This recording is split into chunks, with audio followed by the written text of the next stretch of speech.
afternoon, everyone. Yes, good afternoon, Vijay ji. जी, good afternoon. Vijay ji, आप मुझे सुन रहे हैं?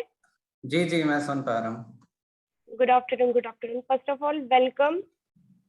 जी. Welcome and thank you so much. आप हमसे जुड़े और अपना इतना कीमती समय हमें दिया.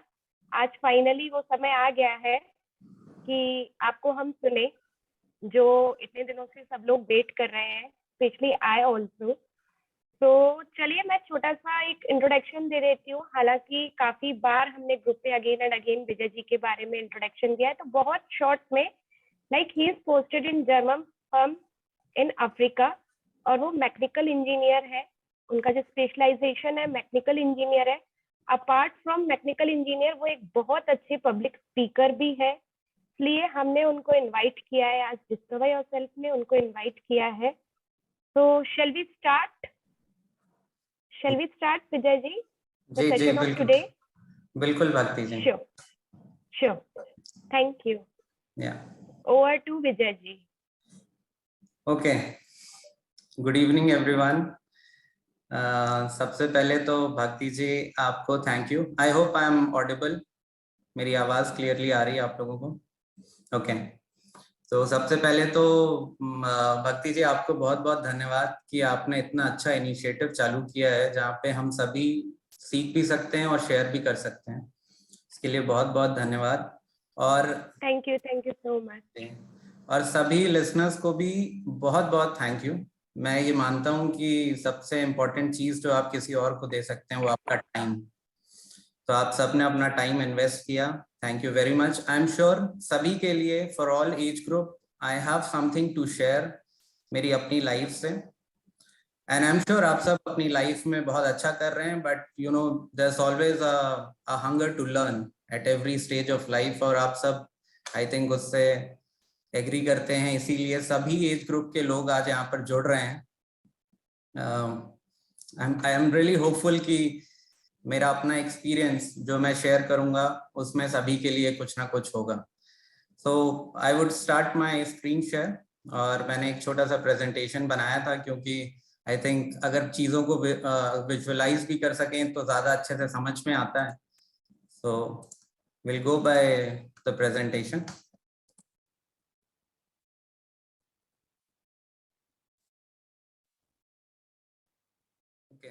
तो सबसे पहली चीज तो ये है कि इस वेबिनार का नाम हमने अ करियर कॉल्ड लाइफ रखा है. बेसिकली हम ये चाहते थे कि करियर से रिलेटेड चीजें हम बताएं कि कैसे करियर चूज करना चाहिए और क्या इम्पोर्टेंट होता है चूज करते टाइम. लेकिन मेरे दिमाग में ये था कि करियर एक्चुअली लाइफ का एक बहुत छोटा सा पार्ट होता है. लाइफ बहुत बड़ी होती है, उसमें बहुत सारे आयाम होते हैं.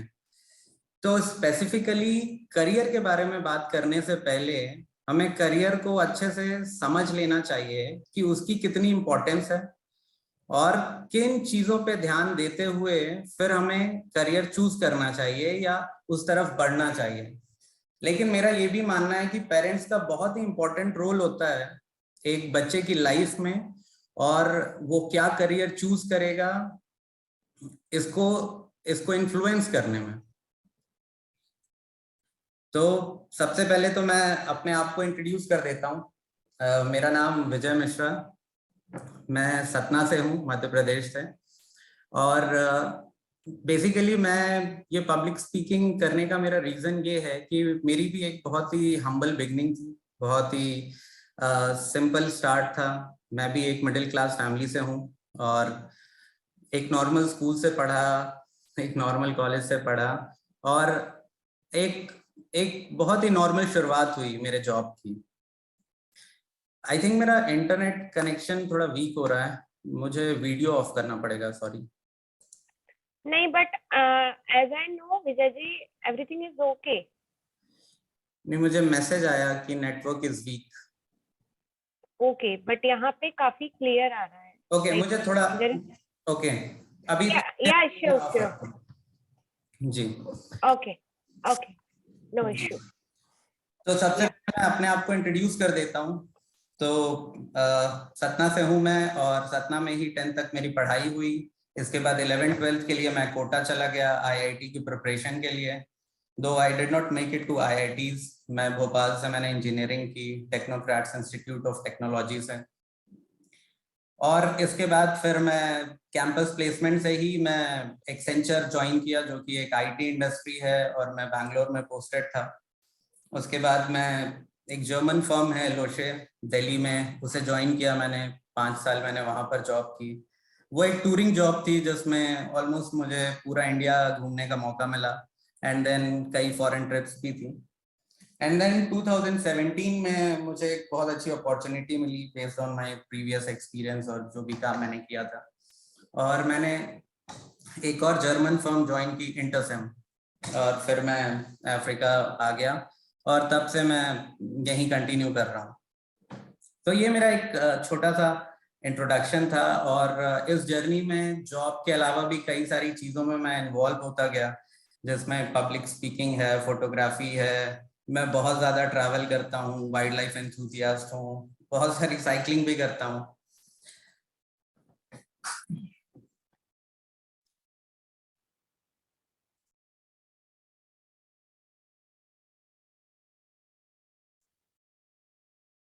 तो ये, अब हम आगे बढ़ते हैं और बेसिकली करियर पे बात करते हैं। जो मेरा फोकस था कि करियर, मैं बहुत स्ट्रांगली मानता हूं कि एक बहुत इंपॉर्टेंट पार्ट है लाइफ का, but it is not everything in life.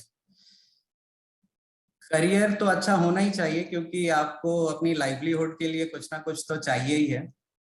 पर अगर आप देखेंगे कि करियर सिर्फ एक लाइवलीहुड है, इसके अलावा बचपन से लेकर और बूढ़े होने तक लाइफ में न जाने कितनी और चीजें हैं जो इक्वली इंपॉर्टेंट होती हैं। जैसे आपका बचपन, आपकी स्कूल लाइफ, कॉलेज लाइफ, आपका अपने पेरेंट्स के साथ रिलेशन, फिर आपकी शादी होती है अपने लाइफ पार्टनर के साथ, अपने बच्चों की परवरिश, आपकी हेल्थ, और फिर इन सारी जर्नी में बहुत सारा स्ट्रेस होता है, बहुत सारी एंजाइटी होती है, बहुत सारे सेलिब्रेशन के मोमेंट्स आते हैं, रिजेक्शंस, अप्रिशिएशंस, बहुत सारी अच्छी चीजों का एक्सपोजर मिलता है, बुरी चीजों का भी मिलता है। तो करियर में आप अच्छा कर रहे हैं, इसका ये मतलब नहीं है कि आप अपनी लाइफ में भी अच्छा ही कर रहे होंगे। और आप, ऐसा भी हो सकता है करियर में अच्छा कर रहे हैं और लाइफ में भी अच्छा कर रहे हैं, लेकिन दोनों में अच्छा करने के लिए एक बिल्कुल अलग माइंडसेट की जरूरत होती है। इसीलिए बहुत इंपॉर्टेंट है कि हम डायरेक्टली सिर्फ करियर पे बात ना करें, हम लाइफ पर भी बात करें, और कैसे लाइफ करियर को इम्पैक्ट करती है और कैसे करियर लाइफ को इम्पैक्ट करता है। बट बेसिकली यहाँ पर हम जो भी बात करेंगे वो इस चीज पे फोकस्ड होगा, इस डायरेक्शन में, कि कैसे पेरेंट्स एक बच्चे के करियर को इन्फ्लुएंस करते हैं और कैसे वो और अच्छे से कर सकते हैं। तो बेसिकली टॉपिक एक बच्चे के नजरिए से है, जिसमें एक पेरेंट्स का, उसकी सोसाइटी का, उसके स्कूल का, कॉलेज का क्या रोल हो सकता है, जिससे वो एक सही करियर पाथ में जाए। एंड साथ ही साथ ना सिर्फ करियर, इसके अलावा लाइफ के जितने और आयाम हैं उनमें भी वो अच्छा कर सके। अगर हम आज प्रेजेंट सिस्टम की बात करें, तो हम as a parent basically let's say 60-70% हमारी तरफ से जो हम अपने बच्चे के लिए करते हैं, उसके एक उज्जवल भविष्य के लिए करते हैं, वो है कि हम उसे एजुकेशन देते हैं।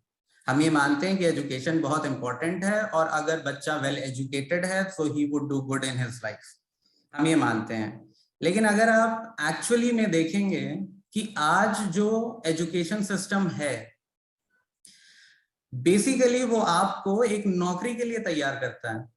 आप स्कूल जाएं, कॉलेज जाएं, या उसके बाद की भी कोई पढ़ाई करें, वो बेसिकली आपको एक पर्टिकुलर स्ट्रीम, एक पर्टिकुलर प्रोफाइल के लिए तैयार करता है। And the entire focus is that कि आपको एक जॉब मिल जाए, आपका एक करियर बन जाए, वो आपको। और दूसरी चीज, स्कूल में आप एक दूसरे से कॉम्पीट करना सीखते हैं, क्योंकि वो एक इंडिविजुअल परफॉर्मेंस बेस्ड सिस्टम होता है, जहां पे आपका इंडिविजुअल परफॉर्मेंस मैटर करता है।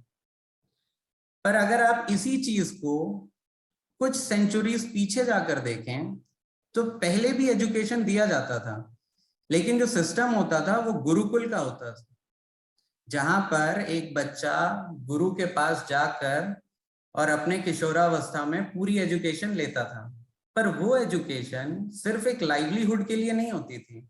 वहां पर डेफिनेटली आपको एक पर्टिकुलर चीज में ट्रेन किया जाता था, लेकिन इसके साथ साथ आपको अपनी पूरी लाइफ कैसे जीना है इस पर भी फोकस होता था।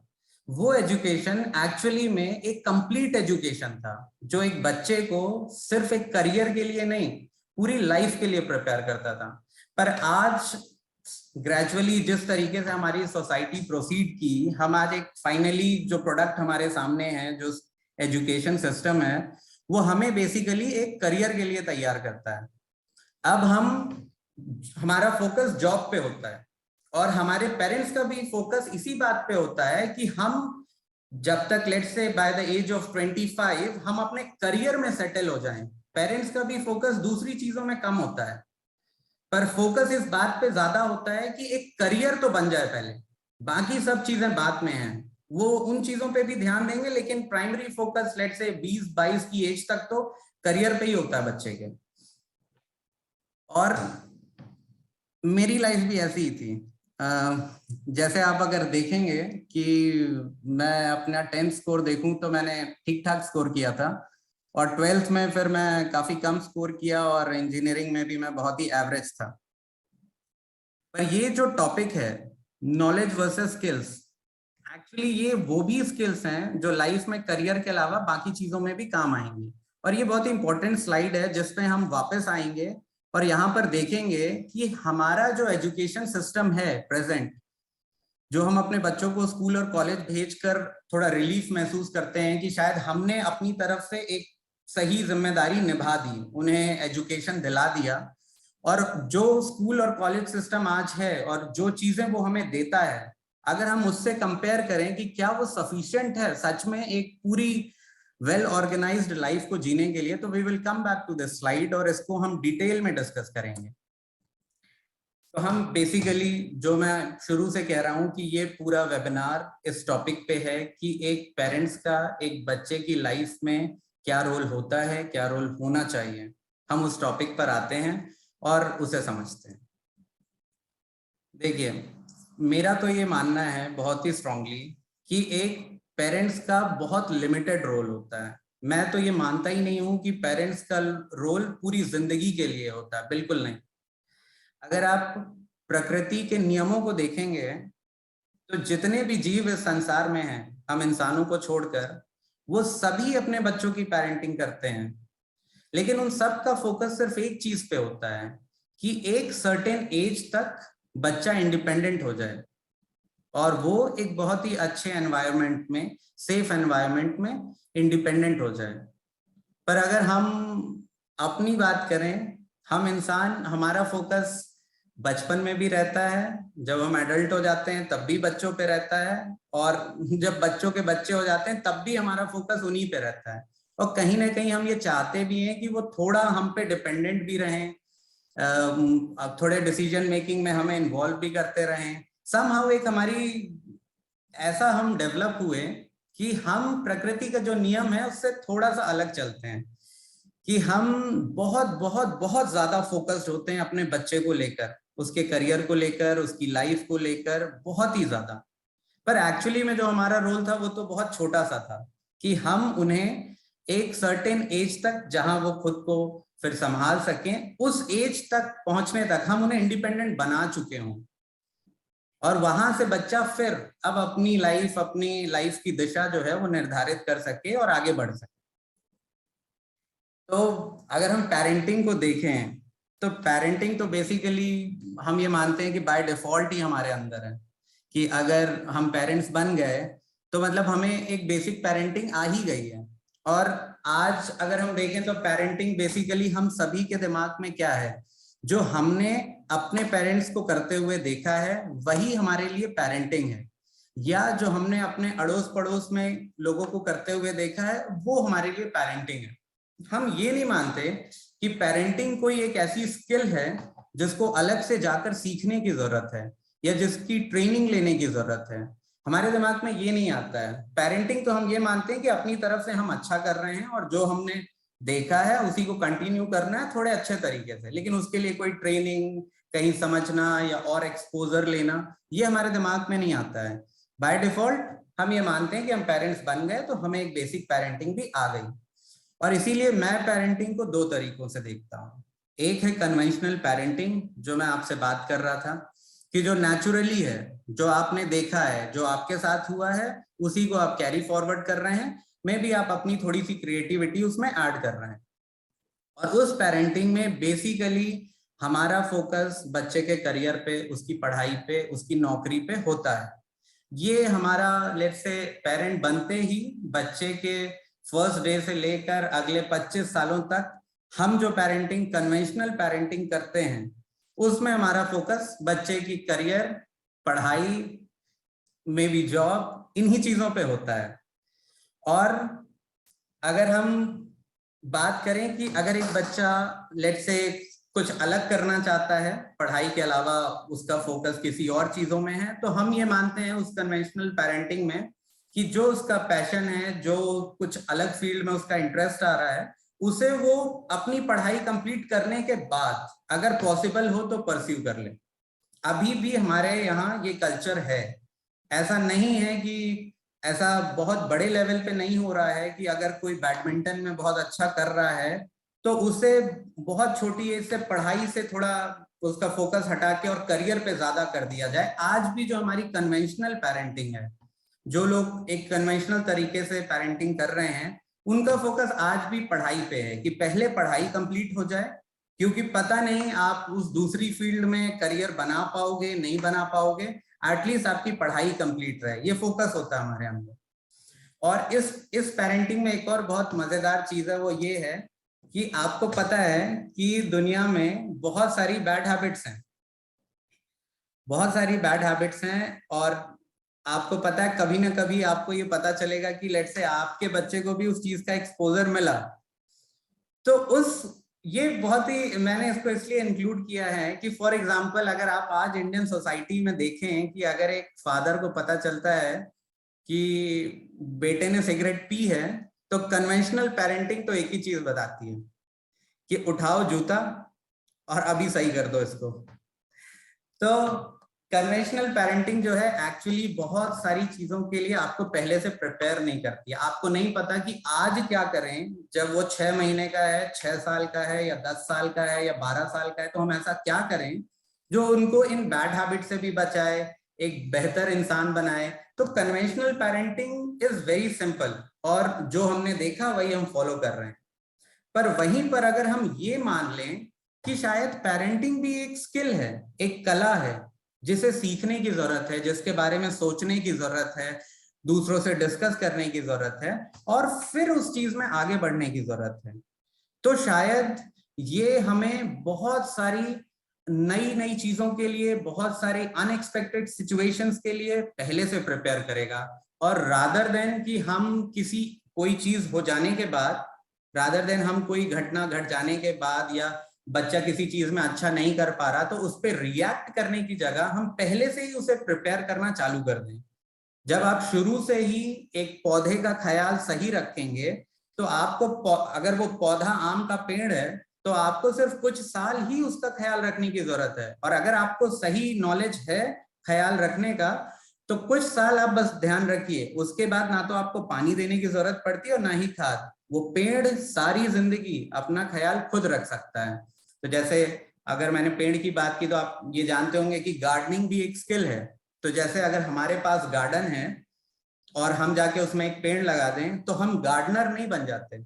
अब अगर हम ये मानते हैं कि नहीं हमारे पास तो बगिया है और हमने पेड़ लगा दिया है तो हम तो माली बन गए, हम गार्डनर हो गए, तो वो सोच भी ठीक है। पर मैं ये मानता हूं कि इससे आगे बढ़ना चाहिए, इस बारे में सोचना चाहिए कि वो एक कला है, उसको हम जितना सीखेंगे उतने अच्छे से कर पाएंगे। वैसी पेरेंटिंग है। तो अगर हम सबसे पहले तो ये बात सोच पाए कि पेरेंटिंग भी एक कला है और इसको भी जानने समझने डिस्कस करने की जरूरत है, तो डेफिनेटली हम अच्छे पेरेंट्स बन पाएंगे। तो हम अगर स्मार्ट पेरेंटिंग की बात करें, तो हम देखते हैं कि स्मार्ट पेरेंटिंग बेसिकली है क्या। तो देखिए, सबसे पहली बात तो अगर हम एक स्किल की बात करें, मैं ये मानता हूं कि पेरेंटिंग एक स्किल है। अगर आपको कोई भी लाइफ में, it is not just about parenting, आपको लाइफ में कोई भी चीज जो आपको सीखनी है उसके लिए आपको कुछ चीजों की जरूरत होती है, और ये सभी लाइफ में कुछ भी नया सीखना हो आपको, उसके लिए ये कॉमन है कि आपको एक माइंडसेट चाहिए उस चीज को सीखने के लिए। सबसे पहली बात तो लेट्स से अगर हम ये फील करते हैं कि यार पेरेंटिंग क्या सीखना है, इसमें सीखने का है ही क्या, जो चल रहा है बस चल रहा है, सही है, तो पहली बात तो माइंडसेट ही हमारा अलग हो गया। या हमें लगता है कि नहीं फोकस तो करियर पे ही होना चाहिए, तो भी हमारा माइंडसेट अलग हो गया। तो सबसे पहले तो माइंडसेट होना चाहिए किसी भी चीज को सीखने का। दूसरा है स्किल सेट कि करते कैसे हैं उस चीज को, और तीसरा है टूल्स कि किन चीजों से करते हैं। इसका मैं आपको बहुत छोटा सा एग्जांपल देता हूं। मान लीजिए आपको नहीं पता कि एक इंसान एक पेड़ को काट सकता है, और आपको किसी ने बोला कि भाई आप इस पेड़ को काट दो, तो आपको पता ही नहीं है, कभी आपने देखा ही नहीं है कि एक इंसान एक पेड़ को काट सकता है, तो आप कह देंगे ये हो ही नहीं सकता, ये तो पॉसिबल ही नहीं है। तो सबसे पहली बात आपका माइंडसेट वो आपको बता रहा है कि ये पॉसिबल ही नहीं है। अब फर्ज करिए कि मैंने आपको कई वीडियोस दिखाए, आपको बताया कि देखिए कई लोगों ने कई पेड़ काटे हैं और आपसे वो कमजोर दिख रहे हैं, तो आपको भरोसा हो गया कि हाँ शायद मैं काट सकता हूं। तो ये है माइंडसेट चेंज, कि अभी माइंडसेट चेंज हुआ। जब आपका माइंडसेट चेंज हो गया तो आप क्या जाके उस पेड़ को काट सकते हैं? अभी तो आपको पता ही नहीं ना कि काटते कैसे हैं, कट जाता है ये आपने देख लिया। और काटने के लिए मान लीजिए आपको पता भी चल गया कैसे काटते हैं, लेकिन आपके पास कुल्हाड़ी या दूसरी मशीन है ही नहीं काटने के लिए, तो आप काटेंगे कैसे? तो आपको माइंडसेट चाहिए सबसे पहले, इसके बाद आपको स्किल सेट चाहिए कि काटते कैसे हैं, चलाते कैसे हैं उस टूल को, और इसके बाद टूल तो चाहिए ही चाहिए। लेकिन ये तीनों चीजें आपके पास हो और आपकी हेल्थ अच्छी ना हो, आप बीमार चल रहे हैं, तो शायद आप ये सब होने के बाद भी वो नहीं कर पाएंगे। इसलिए ये तीन चीजें बहुत ही इंपॉर्टेंट हैं, लेकिन उतना ही इंपॉर्टेंट है आपका वेलनेस। आप लाइफ में कुछ भी करना चाहते हैं, ये तीन चीजें तो लगेंगी ही उसको सीखने के लिए, आगे बढ़ने के लिए, लेकिन साथ ही साथ उतना ही इंपॉर्टेंट है आपकी वेलनेस। और वेलनेस का ये मतलब नहीं है कि आप फिजिकली डिसेबल्ड हैं या हैंडीकैप्ड हैं या किसी मेंटल सिचुएशन में हैं, तो वो वेलनेस नहीं है। वेलनेस मतलब आप जैसे भी हैं, अगर आप फिजिकली डिसेबल्ड भी हैं तो भी आप बीमार नहीं है उस टाइम पे, आपकी जो भी सिचुएशन है उसमें आप अपना बेस्ट कर पा रहे हैं, दैट इज वेलनेस। तो ये चार चीजें बहुत इंपॉर्टेंट हैं अगर हमें पेरेंटिंग सीखना है, स्मार्ट पेरेंटिंग की तरफ जाना है। एंड आई एम श्योर आप में से बहुत से लोग बहुत सारी नई चीजें कर भी रहे होंगे, लेकिन अगर उस डायरेक्शन में हमें जाना है तो इन तीन चीजों से आगे बढ़ना पड़ेगा। और ये पूरा webinar is basically about mindset.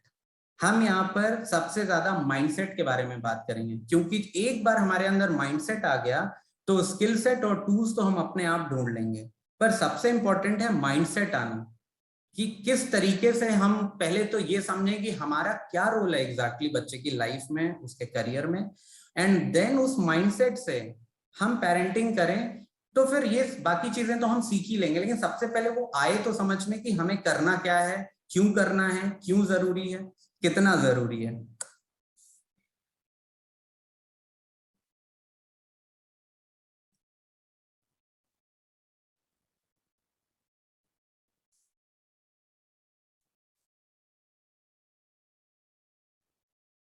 Okay, तो सबसे पहली बात तो देखिए, ये सारी बात सुनकर मैं ये नहीं चाहता कि आपके मन में ये आए कि शायद स्मार्ट पेरेंटिंग कुछ डिफिकल्ट चीज होगी, या इसके लिए बहुत सारी चीजें सीखनी पड़ेंगी, या हमें बहुत इंटेलिजेंट होना चाहिए, या मे बी हमें इंग्लिश आनी चाहिए।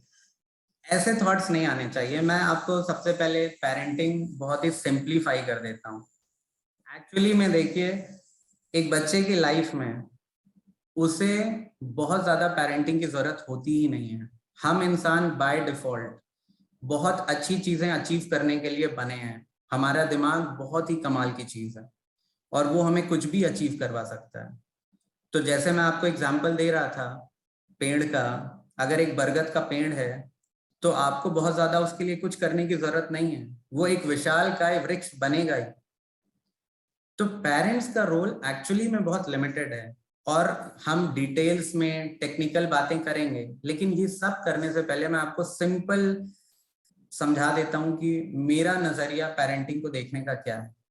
एक बच्चे को अपनी लाइफ में, इससे पहले कि वो इंडिपेंडेंट हो जाए, उसकी लाइफ में कुछ सिचुएशंस होती हैं जो अच्छे मोमेंट्स होते हैं वो तो वो अकेले जी सकता है, दूसरों के साथ शेयर कर सकता है। उसकी लाइफ के जो डिफिकल्ट मोमेंट्स होते हैं, जैसे मान लीजिए जब वो बहुत छोटा, उसके हाथ से कांच का ग्लास गिर गया, जब वो थोड़ा बड़ा हुआ उसने कुछ पैसे चुरा लिए और उसे पता चला कि आपको ये बात पता चल गई है। उसके स्कूल में नंबर कम आए, वो खेलने गया, उसकी किसी से लड़ाई हो गई, वो थोड़ा और बड़ा हुआ, वो फेल हो गया, वो किसी रिलेशनशिप में चला गया, वहां कोई प्रॉब्लम हो गई, वो बाइक चला रहा था, वो गिर गया, वो भिड़ गया, उसे चोट लग गई।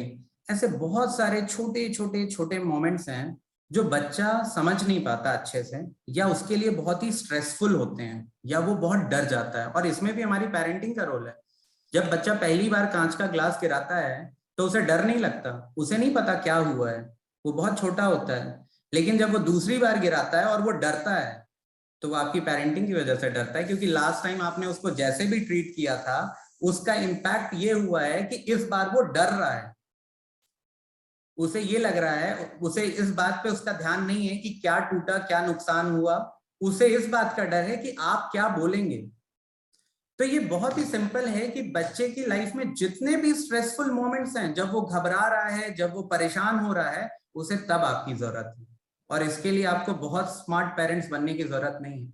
सिर्फ उस मोमेंट्स में, उन सिचुएशंस में जब उसका दिल सहम सा गया है, वो घबरा गया है, तब अगर आपने उसको सही से हैंडल कर लिया तो बहुत ही बढ़िया उसका ब्रेन डेवलपमेंट होगा और वो लाइफ में अच्छा ही करेगा, वो सही डायरेक्शन में ही जाएगा और उसकी लाइफ में बेस्ट फ्रेंड्स भी आप ही लोग होंगे। तो सबसे पहली चीज, किसी चीज को कॉम्प्लिकेट करके कोई फायदा नहीं है। और हम उसकी टेक्निकल डिटेल्स में जाएंगे, बात करेंगे कि क्या माइंडसेट होना चाहिए, कैसा होना चाहिए। लेकिन मैं जो मैसेज देना चाहता हूँ या जो मैंने फील किया अपनी लाइफ में, वो यही है कि at the end of the day आप इस वेबिनार से यही समझें कि एक बच्चे को अपनी लाइफ में सिर्फ अपने डिफिकल्ट टाइम में आपकी जरूरत है। जब वो परेशान है, उसे चीजें समझ में नहीं आ रही हैं, आप, ये बड़े ही दुर्भाग्य की बात है कि हम ये भी पढ़ने को मिलता हमें कि 9th 10th कभी कभी 6th 7th के बच्चे भी सुसाइड कर लेते हैं। हम उनको ये नजरिया ही नहीं दे पाए कि 6th में फेल होने से कोई फर्क नहीं पड़ता, हम ये नजरिया दे ही नहीं पाए। बाकी तो छोड़िए एक करियर और आगे की लाइफ, लेकिन वो उस एज में ये सोच रहा है कि यही सब कुछ है और अब मतलब मैंने नाक कटवा दी या अब मेरी नाक खुद कट गई, अब क्या होगा, मैं क्या करूंगा। ये एक बहुत ही डिफिकल्ट सिचुएशन है। और अगर वो यहाँ तक पहुंचा तो इसके लिए मैं ये मानता हूँ, देखिए बच्चा तो गीली मिट्टी है, जब आपको मिला तो वो गीली मिट्टी है। अगर आज वो कोई भी स्टेप ले रहा है उसके लिए हम सब रिस्पॉन्सिबल हैं, हम पेरेंट्स, हमारा स्कूल, हमारा एजुकेशन सिस्टम, हमारी सोसाइटी ओवरऑल। हो सकता है आप बहुत अच्छी पेरेंटिंग कर रहे हैं, लेकिन जिस स्कूल वो जा रहा है, जिस सोसाइटी में वो रहता है, उसने उसको यही सिखाया कि तुम 6th में फेल हो गए, मतलब ये तो दी एंड है, इससे बुरा हो ही क्या सकता था। तो हमें ये समझना है कि वो सिचुएशंस को कैसे देखता है ये भी हम ही से आता है। और बच्चा बेसिकली ऑब्जर्व करता है, आपके बोलने से नहीं सीखता। आप उसको 10 बार, मेरी बेटी है 2 साल की, अगर मुझे उसे कहना है कि बॉल को थ्रो करो तो मैं 10 बार कहूं नहीं करती, और मैं बॉल लेके थ्रो करने लगूं 3-4 बार करूं तो तुरंत आके करने लगती है। तो बच्चे हमारे बोलने से बेसिकली फॉलो नहीं करते। वो अलग बात है कि हम डरा धमका के करवा लें, लेकिन बेसिकली वो ऑब्जर्व करते हैं। तो अगर बच्चा कम नंबर लेकर घर आया और आपका माइंडसेट ये है कि एजुकेशन तो सबसे इंपॉर्टेंट चीज है लाइफ में, और तुम अगर इसी में अच्छा नहीं कर रहे हो तो करोगे ही क्या, तो आपका रिएक्शन ऑब्वियसली आपके माइंडसेट से आ रहा है और वो अच्छा नहीं होगा। अगर आपके लिए, आपको लगता है कि हम अपनी पूरी मेहनत की कमाई तुम्हारी पढ़ाई में लगा रहे हैं और उसी पढ़ाई से तो तुम्हारी लाइफ बननी है, और उसी में अच्छा नहीं कर रहे हो, तो डेफिनेटली आपका रिएक्शन अच्छा नहीं होगा। और ये उसका नजरिया बदल देगा खुद की तरफ देखने का, लाइफ की तरफ देखने का। वो शायद शुरू से ही अपने मन में एक फेलियर बन जाए। तो पेरेंटिंग इज वेरी सिंपल। बच्चे को सही नजरिया दीजिए। उसके लिए सबसे जरूरी है आपका नजरिया सही हो। जब आपका सही होगा तभी आप सही दे पाएंगे। और आपको बस इतनी पेरेंटिंग करनी है कि जो भी डिफिकल्ट सिचुएशंस उसकी लाइफ में आते हैं उनको बहुत ही स्मार्टली हैंडल करिए। उन सिचुएशंस में आप प्लीज कन्वेंशनल पेरेंटिंग से बचिए और उन्हीं मेथड्स को मत यूज करिए। और डेफिनेटली इन सब का ये मतलब नहीं है कि आपको गुस्सा नहीं करना है, तो हम उस टॉपिक पे आएंगे क्योंकि ये एक बहुत ही इंपॉर्टेंट टूल है जहां पे आपको थोड़ा गुस्सा भी करना होता है। तो पर कैसे, कितना, हम उस टॉपिक पे आएंगे because it is very important. लेकिन इन शॉर्ट आप ये समझ लीजिए कि ये बहुत ही इंपॉर्टेंट है कि उसके डिफिकल्ट टाइम्स में आप स्मार्टली प्ले करें। आपको जो भी सिखाना है आप सिखा दें, लेकिन वो आपसे कनेक्टेड फील करे, डिटैच फील ना करे, दुखी, फेलियर, नकारा, निकम्मा ना फील करे आपकी बातों से, आपके बिहेवियर से, आपके रिएक्शन से। और इसके लिए सबसे जरूरी है कि पहले आप ये समझें कि इस पढ़ाई का, इस एजुकेशन का, जिस पे आपका प्राइमरी फोकस है, कि इसके बिना करोगे ही क्या, ये कितनी इंपॉर्टेंट है। और इसीलिए मैं कह रहा था कि हम इस स्लाइड में वापस आएंगे जहां पर मैंने अपना 10th 12th का रिजल्ट दिखाया, और हम उस स्लाइड पे वापस जाते हैं।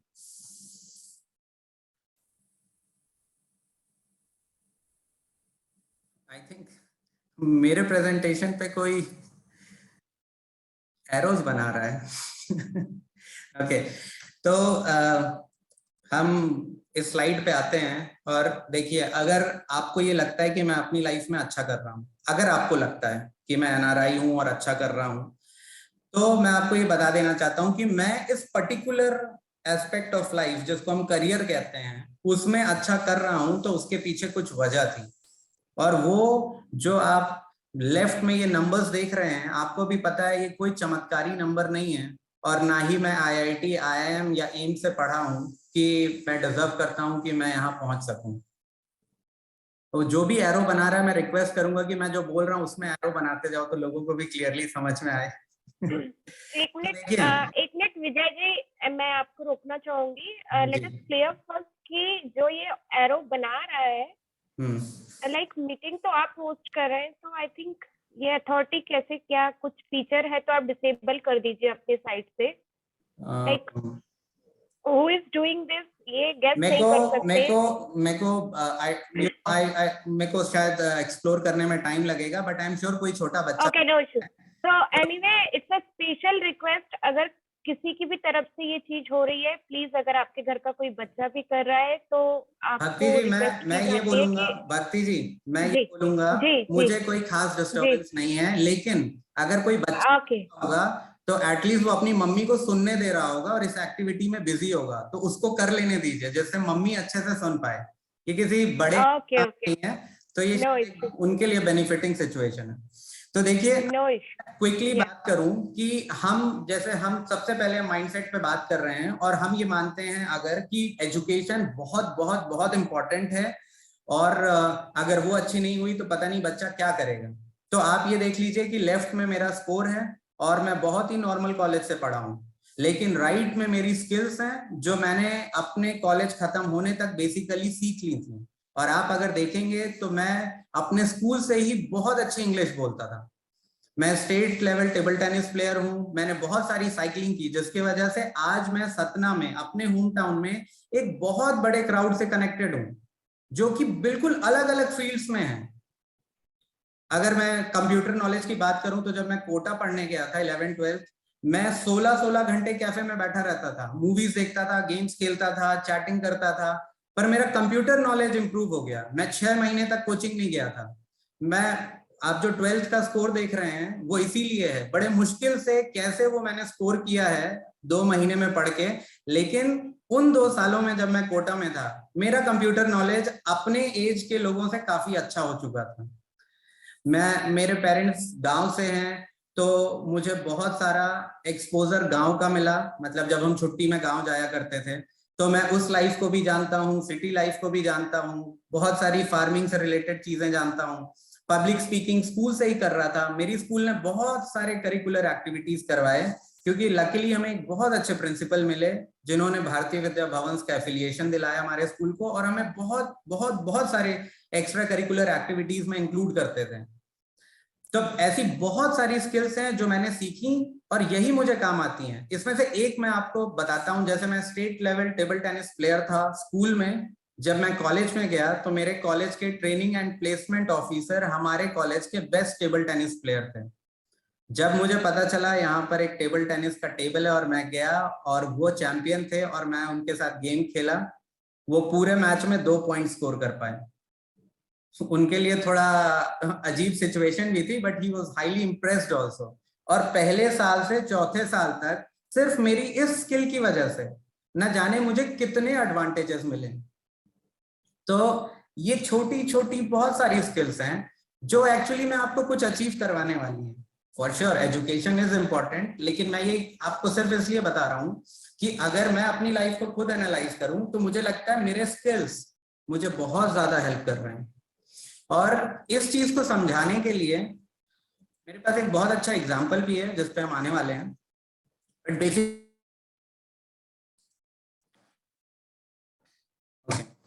तो सबसे पहली बात तो मैं ये सोचता हूँ और मैं भी यही करता हूँ अपनी लाइफ में। मेरी भी 2 साल की बेटी है और मेरा माइंडसेट बेसिकली यही है, एजुकेशन इज वेरी इंपॉर्टेंट। लिखना पढ़ना आपको आना चाहिए, एक बेसिक चीजें आपको बननी चाहिए, लेकिन एजुकेशन ही करियर होगा ऐसा तो मैं बिल्कुल भी नहीं मानता हूँ। ऐसे बहुत से लोग हैं इस दुनिया में जिन्होंने बिना पढ़े, स्कूल छोड़कर, कॉलेज छोड़कर भी बहुत बड़ी चीजें अचीव की हैं। तो सबसे पहली बात तो आप अपने मन का ये डर निकाल दीजिए कि एक बच्चे की लाइफ में एजुकेशन बहुत बहुत बहुत इंपॉर्टेंट है या सबसे इंपॉर्टेंट है। इस चीज को तो अपने दिमाग से बिल्कुल निकाल दीजिए, क्योंकि एजु शायद आपका बच्चा एक सिंगर बनने के लिए बना था, पर अगर लता जी के पेरेंट्स ये सोचते हैं कि नहीं पढ़ाई में तो बहुत ही अच्छा होना चाहिए, सचिन के पेरेंट्स सोचते हैं कि नहीं 10वीं कैसे फेल हो सकते हो, तो शायद वो सचिन वो लता जी नहीं बन पाते। मोदी जी के पेरेंट्स बोलते हैं कि हिमालय क्यों जा रहे हो, तो शायद वो आज प्राइम मिनिस्टर ना होते। ऐसे अनेकों और अनगिनत एग्जाम्पल्स हैं जहां पर लोगों ने पढ़ाई के अलावा भी बहुत कुछ अचीव किया है। पर आई थिंक इस बात को एक्सेप्ट करने के लिए सबसे इम्पोर्टेंट ये है कि आप ये समझिए कि इस दुनिया में सभी पेड़ एक जैसे नहीं होते।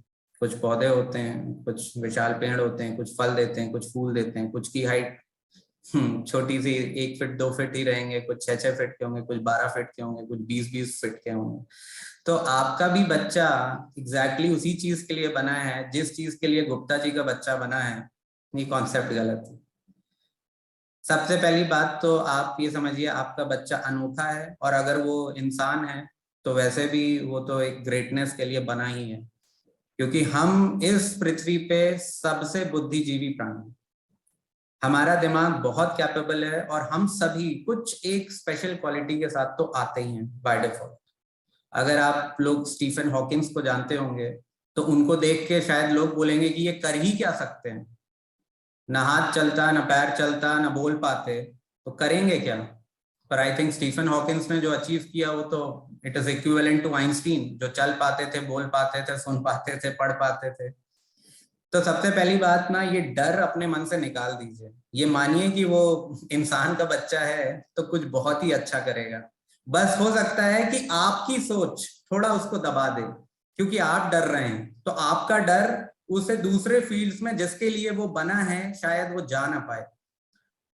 स्पेशली मैं मम्मीज के लिए बोलना चाहूंगा कि शाम को जब मम्मी लोग मिलती हैं तो कभी कभी नंबर डिस्कस होते हैं। हो सकता है आपका बच्चा 6th में 2nd डिवीजन पास हो रहा है, लेकिन 20 साल बाद आपका बेटा वो गुप्ता जी के बेटे को, सॉरी कोई अगर गुप्ता जी हो तो बुरा मत मानिएगा, ये नॉर्मल लैंग्वेज है इसलिए मैं मिश्रा हूं तो मैं मिश्रा ही बोलता हूँ, कि हो सकता है कि आज आपका बच्चा मिश्रा जी के बच्चे से कम नंबर ला रहा है, लेकिन 20 साल बाद आपका बच्चा मिश्रा जी के बच्चे को नौकरी दे रहा है।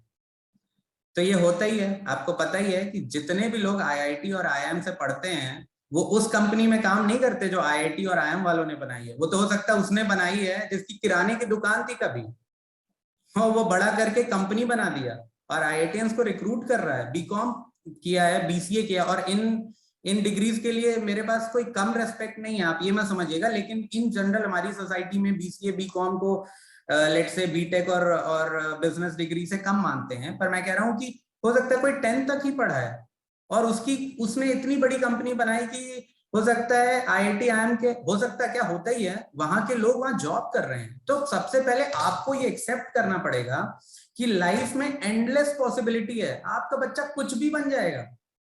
आप तो बस अपना छोटा सा जो रोल है, और बहुत छोटा आपका रोल, कि बच्चे को खुश रखिए, एक जॉयफुल एनवायरनमेंट दीजिए जहां पे उसका दिमाग ग्रो कर सके। और मजे की बात यह है कि 0 to 6 ईयर की एज में 70% ब्रेन डेवलपमेंट हो चुका होता है।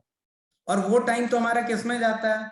बच्चा खाना नहीं खा रहा तो डांटने में, मारने में, कुछ तोड़ दिया, फोड़ दिया, हम कहते हैं कि ये कितना शैतानी करता है। वो तो उसका टाइम था ब्रेन डेवलपमेंट का।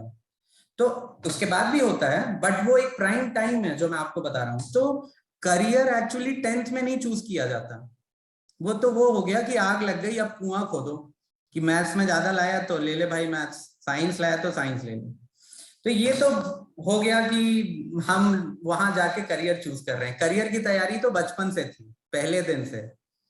और अगर आप ये देखेंगे कि हम सभी पेरेंट्स कहीं ना कहीं, हम माइंडसेट की बात कर रहे हैं, क्योंकि अगर हमारा माइंडसेट सही होगा तो हम बेटर पेरेंटिंग कर पाएंगे। तो माइंडसेट में आप ये देखिए हम क्या सोचते हैं, अगर तुम 25 की एज तक नहीं कर पाए कुछ अच्छा, तो करोगे कब? कब बनोगे? और अगर 30 की एज में भी तुम अच्छी जॉब नहीं कर रहे हो तो कब करोगे? मैं आई थिंक 2017 में बाहर आया। उसके पहले मैं जो जॉब करता था उसमें ठीक ठाक पैसे थे, घर चल जाता था, थोड़ी सेविंग होती थी। पर मेरे पापा ने मुझे आईआईटी की कोचिंग के लिए भेजा था कोटा, और बहुत मेहनत की मुझे वहां भेजने के लिए, वो पढ़ाई अफोर्ड करने के लिए बहुत सारे जॉब के अलावा काम किए। जब मैं नहीं बन पाया ना, उन्हें इस बात का एक भी दुख नहीं था कि पैसे कितने गए। वो कहते थे तुम्हारा टाइम चला गया, टाइम चला गया तुम्हारा, तुम किस लेवल के थे। और मैं क्या सोचता था, टाइम कहाँ चला गया? अभी तो मैं 25 का हूं, अभी तो हो सकता है मैं 50 की एज में अच्छा करूंगा। क्योंकि मुझे ये पता था कि केएफसी जिसने स्टार्ट किया था वो 65 की एज में किया था। तो सबसे पहली बात, क्या आपने भी अपने दिमाग में बच्चों के लिए एक टाइमलाइन बना रखी है कि मेरा बच्चा 30 तक में सेट हो जाना चाहिए? क्यों हो जाना चाहिए? आपको पता है धीरू भाई अंबानी 1950 में क्लर्क की जॉब के लिए बाहर गए थे, और 8 साल क्लर्क की जॉब करते थे। उस जॉब में उन्होंने बहुत सारी चीजें सीखी, जिसके बेसिस पे वो वापस इंडिया आए और उन्होंने अपना छोटा सा काम चालू किया। तो धीरू भाई अंबानी फेलियर थे। तो ये माइंडसेट है कि मेरा बच्चा इसी एज में क्यों चमकना चाहिए। उसका कोई टाइम नहीं होता, कोई लिमिट नहीं होती। और दूसरी चीज, चमकना मतलब क्या है? मेरे बच्चे का करियर सक्सेसफुल हो जाए, इसका क्या मतलब है? कि खूब सारे पैसे कमाने लगे? क्या करियर, क्या लाइफ की डेफिनेशन सिर्फ पैसे? ये भी समझना है। क्या मदर टेरेसा फेलियर थी? अगर उन्होंने अपने लिए नहीं कमाया, और अगर मोदी जी, ये बात सच है कि वो बहुत सारे पैसे उन्होंने नहीं जोड़े हैं, तो क्या वो फेलियर हैं? ये माइंडसेट है कि जब बहुत पैसा कमाओगे, और इनफैक्ट कंपैरिजन होता है कि इन लोगों से तो ज्यादा कमाओ, इन बच्चों से ज्यादा कमाओ, तुम्हारे तो स्कूल में इनसे ज्यादा नंबर आए थे, वो देखो कहां पहुंच गए। उनसे मत पूछिए, अपने आप से पूछिए। तो पहली बात, कोई टाइम लिमिट नहीं होनी चाहिए हमारे दिमाग में कि कब अच्छा करेगा, वो कभी भी कर सकता है। और करियर कभी भी 10th में नहीं डिसाइड होता। एक बहुत, मैंने इसके लिए एक बहुत अच्छा एग्जांपल चूज किया, मैं आप लोगों से शेयर करता हूं। आप सभी इनको जानते होंगे, आई एम श्योर। ये स्मृति ईरानी है, आप सभी इनको जानते होंगे। इनकी पहली जॉब मैकडॉनल्ड्स में पोछा मारने की थी। क्या उनका करियर तब डिसाइड हो गया था? क्या जब वो एक सक्सेसफुल मॉडल बन गई तब डिसाइड हो गया था? क्या जब वो क्योंकि सास भी कभी बहू थी में आ गई तब डिसाइड हो गया था? या अब डिसाइड हो गया है? पता ही नहीं। करियर तो कुछ भी हो सकता है, कभी भी चेंज हो सकता है। मैं आज पब्लिक स्पीकिंग में आना चाहता हूँ, मुझे अच्छा लगता है, मैं ये वेबिनार्स करता हूँ, चेंज हो रहा है। तो हम क्यों डिसाइड कर रहे हैं कि तुम इंजीनियर बन गए तो वही करियर है, और अगर इंजीनियरिंग करके तुम कोई और काम कर रहे हो तो तुम फेलियर हो सकता है। आप चेतन भगत को जानते होंगे, हांगकांग में he was a banker, IIT pass out, IIM pass out, और बाप क्या कर रहे हैं? राइटर हैं। तो जब बुक लिखने का डिसाइड किए, तो अगर उनके पेरेंट्स कहते कि तुम पागल हो, तो वो कभी परस्यू नहीं कर पाते। प्रॉब्लम ये है कि हम सभी चाहते हैं कि हमारा बच्चा सचिन तेंदुलकर बने, लेकिन एक्चुअली वो सचिन तेंदुलकर तब बनेगा जब आप सचिन तेंदुलकर के पेरेंट्स बनेंगे। तो आपका बच्चा सचिन तो बनेगा ही बनेगा। तो इस बात को समझना है। लेकिन ये आएगा कैसे? जब आप इतने सारे लोगों की लाइफ को पढ़ेंगे, समझेंगे, आपको एक्सपोजर मिलेगा, तभी आपका कॉन्फिडेंस आएगा कि नहीं, बच्चा मेरा बाद में भी अच्छा कर सकता है, और हो सकता है शुरू में ही अच्छा कर जाए, हो सकता है आज जॉब कर रहा है कल को बिजनेस करेगा, और हो सकता है एक बहुत बड़ी कंपनी खड़ी कर देगा। और अगर नहीं भी बहुत कमा पाया तो क्या, बहुत से लोग बहुत कमा के बैंकरप्ट हो गए। माइक टाइसन, दुनिया के सबसे बड़े बॉक्सर, न जाने कितने हजार करोड़ कमाए थे, और बाद में 300 करोड़ की बैंकरप्सी फाइल किए थे। तो ये जरूरी नहीं कि अगर वो बहुत सारे पैसे कमा ले, जैसे फॉर एग्जांपल मैं अपनी लाइफ का एग्जांपल देता हूँ कि मैं डायबिटिक हूँ, और वो मेरी लाइफस्टाइल की वजह से हुआ है, मुझे इस चीज का बहुत अच्छे से आभास है, लेकिन इसके लिए मुझे कभी तैयार नहीं किया गया। मैं अपने पेरेंट्स को नहीं ब्लेम कर रहा, मेरे पेरेंट्स ने तो जो कर सकते थे वो कर दिया। पर मैं कह रहा हूं, ना ही मेरे पेरेंट्स, ना ही मेरे स्कूल, ना ही मेरे सोसाइटी ने इस चीज पे फोकस दिया। अगर मैं कहीं बहुत पुराने जमाने में होता और गुरुकुल में होता, तो शायद खाने के बारे में भी सिखाया जाता, सोने के बारे में भी सिखाया जाता, पेरेंट्स से कैसे बात करते हैं वो भी सिखाया। नहीं दबाओ ना। ओके, नीतू जी को मैंने म्यूट कर दिया। तो सबसे पहले माइंडसेट, आप पहले खुद विचार करिए कि आज तक जो आपने पेरेंटिंग सीखी है, क्या उसमें कुछ और ऐड करने की जरूरत है। और इसका बिल्कुल भी ये मतलब नहीं है कि आप अच्छी पेरेंटिंग नहीं करें, आई एम श्योर आप सब अच्छी पेरेंटिंग कर रहे हैं, पर क्या उसमें और गुंजाइश है, ये जानना, ये समझना बहुत जरूरी है। हम वापस अपनी स्लाइड पे आते हैं, तो जो हम माइंडसेट पे बात कर रहे हैं, तो सबसे पहले आप अपना माइंडसेट चेंज करिए और एक्सेप्ट करिए कि बच्चा ग्रेटनेस के लिए ही बना है। आपका रोल बहुत छोटा सा है उसकी लाइफ में, सिर्फ उतने टाइम पीरियड पे आप अपना काम सही कर दीजिए, और वो काम भी कोई रॉकेट साइंस नहीं है। उसके बुरे वक्त में, डिफिकल्ट टाइम में बस उसका सपोर्ट बन के खड़ा रहिए, उसको सही गाइडेंस दीजिए। क्या गाइडेंस, क्या बोलें, कैसे करें, ये सब स्किल सेट और टूल्स की बातें हैं। ये वेबिनार सिर्फ माइंडसेट पे है, उन टॉपिक्स पे भी हम बात कर सकते हैं, लेकिन आज हम कुछ छोटे मोटे एग्जांपल्स डिस्कस करेंगे जिससे हमें एक आइडिया मिले कि किस डायरेक्शन में बढ़ना है। फिर ये आपका काम है, अगर आपको लगता है कि नहीं थोड़ा सा और जानने समझने की जरूरत है, थोड़ा और स्मार्टली करने की जरूरत है, तो फिर आप उसको आगे परस्यू कर सकते हैं।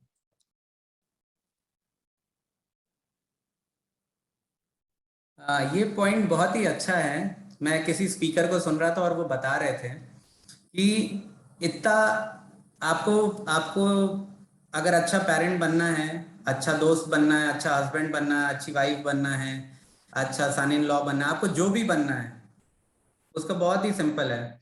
आप जब छोटे थे तो आप क्या चाहते थे, आपके पेरेंट्स कैसे होते, बस आप वैसे ही पेरेंट्स बन जाइए।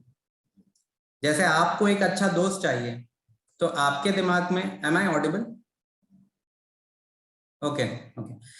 अगर आज आपको एक, और ये सिर्फ पेरेंटिंग तक लिमिटेड नहीं है, मान लीजिए आपको लाइफ में एक अच्छा दोस्त चाहिए, तो आपके दिमाग में एक अच्छे दोस्त की डेफिनेशन है, तो आप वो अच्छे दोस्त बन जाइए, आपको लाइफ में वैसे ही लोग मिलेंगे। पर अगर आप वो अच्छे दोस्त खुद नहीं है, तो उस टाइप का दोस्त आपको मिल के भी आपको छोड़ देगा। आपको जो भी चाहिए इस लाइफ में आप खुद बन जाइए, आपको वही लोग मिलेंगे, वही चीजें आपको मिलेंगी। तो आप अगर सोचते हैं कि कैसे पेरेंट्स बनना है, तो आप बस ये याद करिए, जब आप छोटे थे तो आप कैसे पेरेंट्स चाहते थे, बस वैसे ही पेरेंट्स बन जाइए। जब आपका डिफिकल्ट टाइम था और आपके साथ कुछ ऐसा हुआ जो आपको दुखी कर गया, आज तक आपके दिमाग में है, आपको लगता है ये थोड़ा अलग हुआ होता तो शायद मजा आ जाता है, या मेरी लाइफ थोड़ा अलग होती, अब वही आप करिए। तो ये तो बहुत बहुत सिंपल है। बाकी टेक्निक्स भी हैं जिन पे हम बात करेंगे। तो बेसिकली मुझे माइंडसेट पे जो शेयर करना था वो मैं कर चुका हूँ। ये बाकी खुद आत्म मंथन करने वाली चीज है, जहां आप खुद डिसाइड करेंगे कि क्या सही सोच, सही डायरेक्शन से आप पेरेंटिंग कर रहे हैं। इसके अलावा स्किल सेट एंड टूल्स जो हमने बात की, किसी भी चीज को करने के लिए ये 3 चीजों की जरूरत होती है। माइंडसेट पे हमने बात की, स्किल सेट और टूल्स पे बात करते हैं, पर ये बहुत लिमिटेड टॉपिक है जहां पे मैं कुछ छोटी चीजें शेयर करूंगा, और ये सिर्फ एक एग्जांपल्स हैं जो मैं अपनी लाइफ में भी अप्लाई करता हूँ। फॉर एग्जांपल, जैसे आपको पता है कि हमारे दिमाग के 2 भाग होते हैं, राइट ब्रेन, लेफ्ट ब्रेन। जो आपका लेफ्ट ब्रेन होता है वो लॉजिकल होता है।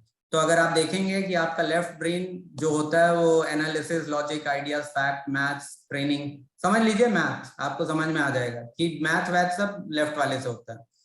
राइट वाला जो होता है वो creativity, intuition, art, creation, feeling, imagination. मान लीजिए आपका बेटा म्यूजिशियन या पेंटर है, तो उसका राइट ब्रेन ज्यादा चलता है। लाइफ में जिसके पास ये दोनों है, जिसका दोनों ही ब्रेन एक्टिवेटेड है और अच्छा काम कर रहा है, वो बहुत अच्छा करेगा, क्योंकि वो तो हर सिचुएशन में उसका दिमाग सही डिसीजन, सही आइडियाज लेकर आएगा। वो कैलकुलेट भी सही करेगा लेफ्ट वाले से और आइडिया भी सही सोचेगा राइट वाले से। लेकिन ये बच्चे का कैसे एक्टिवेट हो दोनों? आप देखिए, हो सकता है हम में से बहुत से लोगों को ये बात ही ना पता हो कि 2 ब्रेन होते हैं और उनमें से एक ही बेसिकली डोमिनेंट होता है। अगर आप राइट हैंडेड हैं तो आपका लेफ्ट ब्रेन एक्टिवेटेड है, और अगर आप लेफ्ट हैंडेड हैं तो आपका राइट ब्रेन एक्टिवेटेड है। पर दोनों को कैसे एक्टिवेट करें? और इतना छोटा सा तरीका है, आप अपने बच्चे को एक दिन राइट हैंड से ब्रश करवाइए, एक दिन लेफ्ट हैंड से, बस यही करिए, दोनों एक्टिवेट होने लगेंगे। इतनी छोटी सी ट्रिक है। आप अपने बच्चे को जगलिंग सिखाइए, वो 2-3 बॉल एक साथ कैच करना जिसमें दोनों हाथ यूज हो रहे हैं। आप अपने बच्चे को, अगर वो राइट हैंडेड है, लेफ्ट हैंड से बॉल थ्रो करवाइए कभी कभी। अगर उसका लेफ्ट हैंड डोमिनेंट है, वो लेफ्टी है, तो आप उसको राइट से चीजें करवाइए, उसके दोनों ब्रेन एक्टिवेट होने लगेंगे। पर ये 10th में जाके नहीं हो सकता, जब उसको करियर चूज करना। और अभी भी हो सकता है कि अब जहां है वहां से हमारे दोनों ब्रेन काम करें। वो तो आप 50 की एज में भी कर सकते हैं, लेकिन मैं कह रहा हूं अगर ये बचपन से ही कर दें तो दिस इज स्मार्ट पेरेंटिंग। ये छोटा सा एक एग्जाम्पल था कि आपको पहली बात तो इसका अवेयरनेस होना चाहिए, ये पता होना चाहिए। पता कैसे चलेगा? आज की डेट में तो यूट्यूब में करोड़ों वीडियोस हैं। आपके अंदर अगर वो इच्छा है तो आप धीरे धीरे देखना चालू करिए, 6 महीने में इतना कंटेंट आपके पास आ जाएगा, और फिर अप्लाई करना चालू करिए। तो आप अपने बच्चे को एक ऐसी चीज दे रहे हैं जो कोई स्कूल, कॉलेज, सोसाइटी नहीं दे सकता। आपने उसके दोनों ब्रेन एक्टिवेट करके दिए उसको। कितनी अमेजिंग चीज है। फिर छोटे एग्जांपल देता हूं।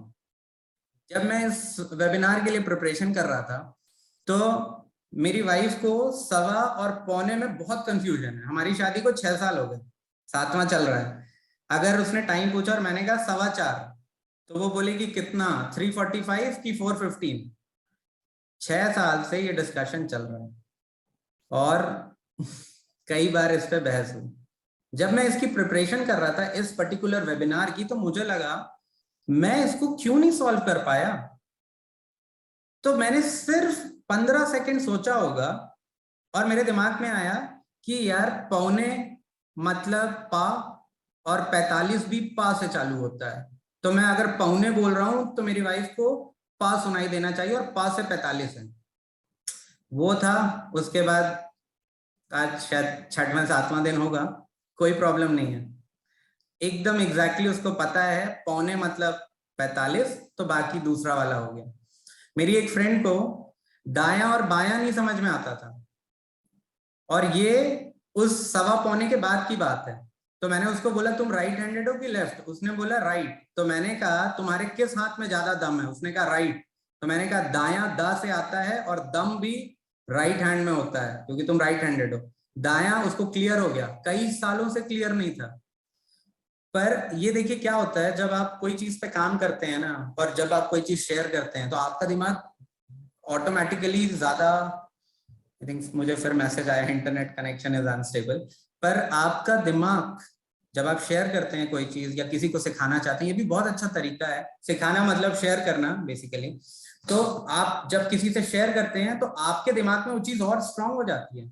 और इतने सालों से मैं वो चीज नहीं सॉल्व कर पाया था, और 10-15 सेकेंड में वो चीज सॉल्व हो गई। एक माइंडसेट ही अलग था मेरा उस टाइम पे प्रॉब्लम्स को देखने का, और कितनी आसानी से सॉल्व हो गई। मैं एक बहुत छोटी सी चीज है जो मैं अपनी डॉटर के साथ हमेशा एक्सपेरिमेंट करता हूँ, वो ये है, मैंने मॉन्टेसरी स्कूल की एक ट्रेनिंग हुई थी जिसको मैंने अटेंड किया, और बहुत बहुत अच्छा गाइडेंस मिला। आपका बच्चा छोटी एज से कोई भी चीज मांगता है, जैसे वो आपको कहता है कि मुझे इस चेयर में चढ़ा दो, इस टेबल में बैठा दो, या वो बड़ा हो गया है तो कोई और चीज मांग रहा है कि मुझे इस चीज के लिए पैसे दे दो। किसी भी चीज में आप पूरी हेल्प मत करिए। एक पार्ट हमेशा बच्चे का होना चाहिए जो उसको खुद करना है। अगर मेरी बेटी को चेयर खींचना होता है और वो कहती है कि इसको इधर कर दो खींच के, तो मैं उसे कहता हूं तुम भी पकड़ो, जिससे तुमको ये कॉन्फिडेंस आए कि तुम भी खींच रही हो। ये बहुत छोटी सी चीज है, लेकिन इससे एक एटीट्यूड आएगा जहां पे उनको ये पता चल जाएगा कि अपनी प्रॉब्लम हमको खुद सॉल्व करनी है। मतलब आप उनको इंडिपेंडेंट बना रहे हैं। उनके दिमाग में ये नहीं है कि ये पापा को बोल देंगे, मम्मी को बोल देंगे, सॉल्व हो जाएगी। अगर उन्हें बाइक खरीदने के लिए पैसे चाहिए तो 4 पैसे वो खुद भी कमाएं। हो सकता है उस टाइम पढ़ाई इंपॉर्टेंट है, वो सब सिचुएशंस अलग हैं, कि मैं कोई थंब रूल नहीं बता रहा हूँ कि यही करना है आपको, लेकिन मैं अपनी बेटी को हर छोटी छोटी चीज में, अगर हम रोड पे जा रहे हैं और थोड़ा सा कहीं पे एक स्टेप चढ़ के जाना है, तो पहले वो हाथ मांगती थी कि हाथ दे दो, पर मैंने कभी हाथ नहीं दिया। अब उसको पता है कि हाथ नहीं मिलेगा, तो वो खुद ही चढ़ती है। उसके दिमाग में कोई सेकंड थॉट नहीं है कि वो जो 2 सीढ़ी मुझे चढ़ना है उसमें हेल्प मिलेगी।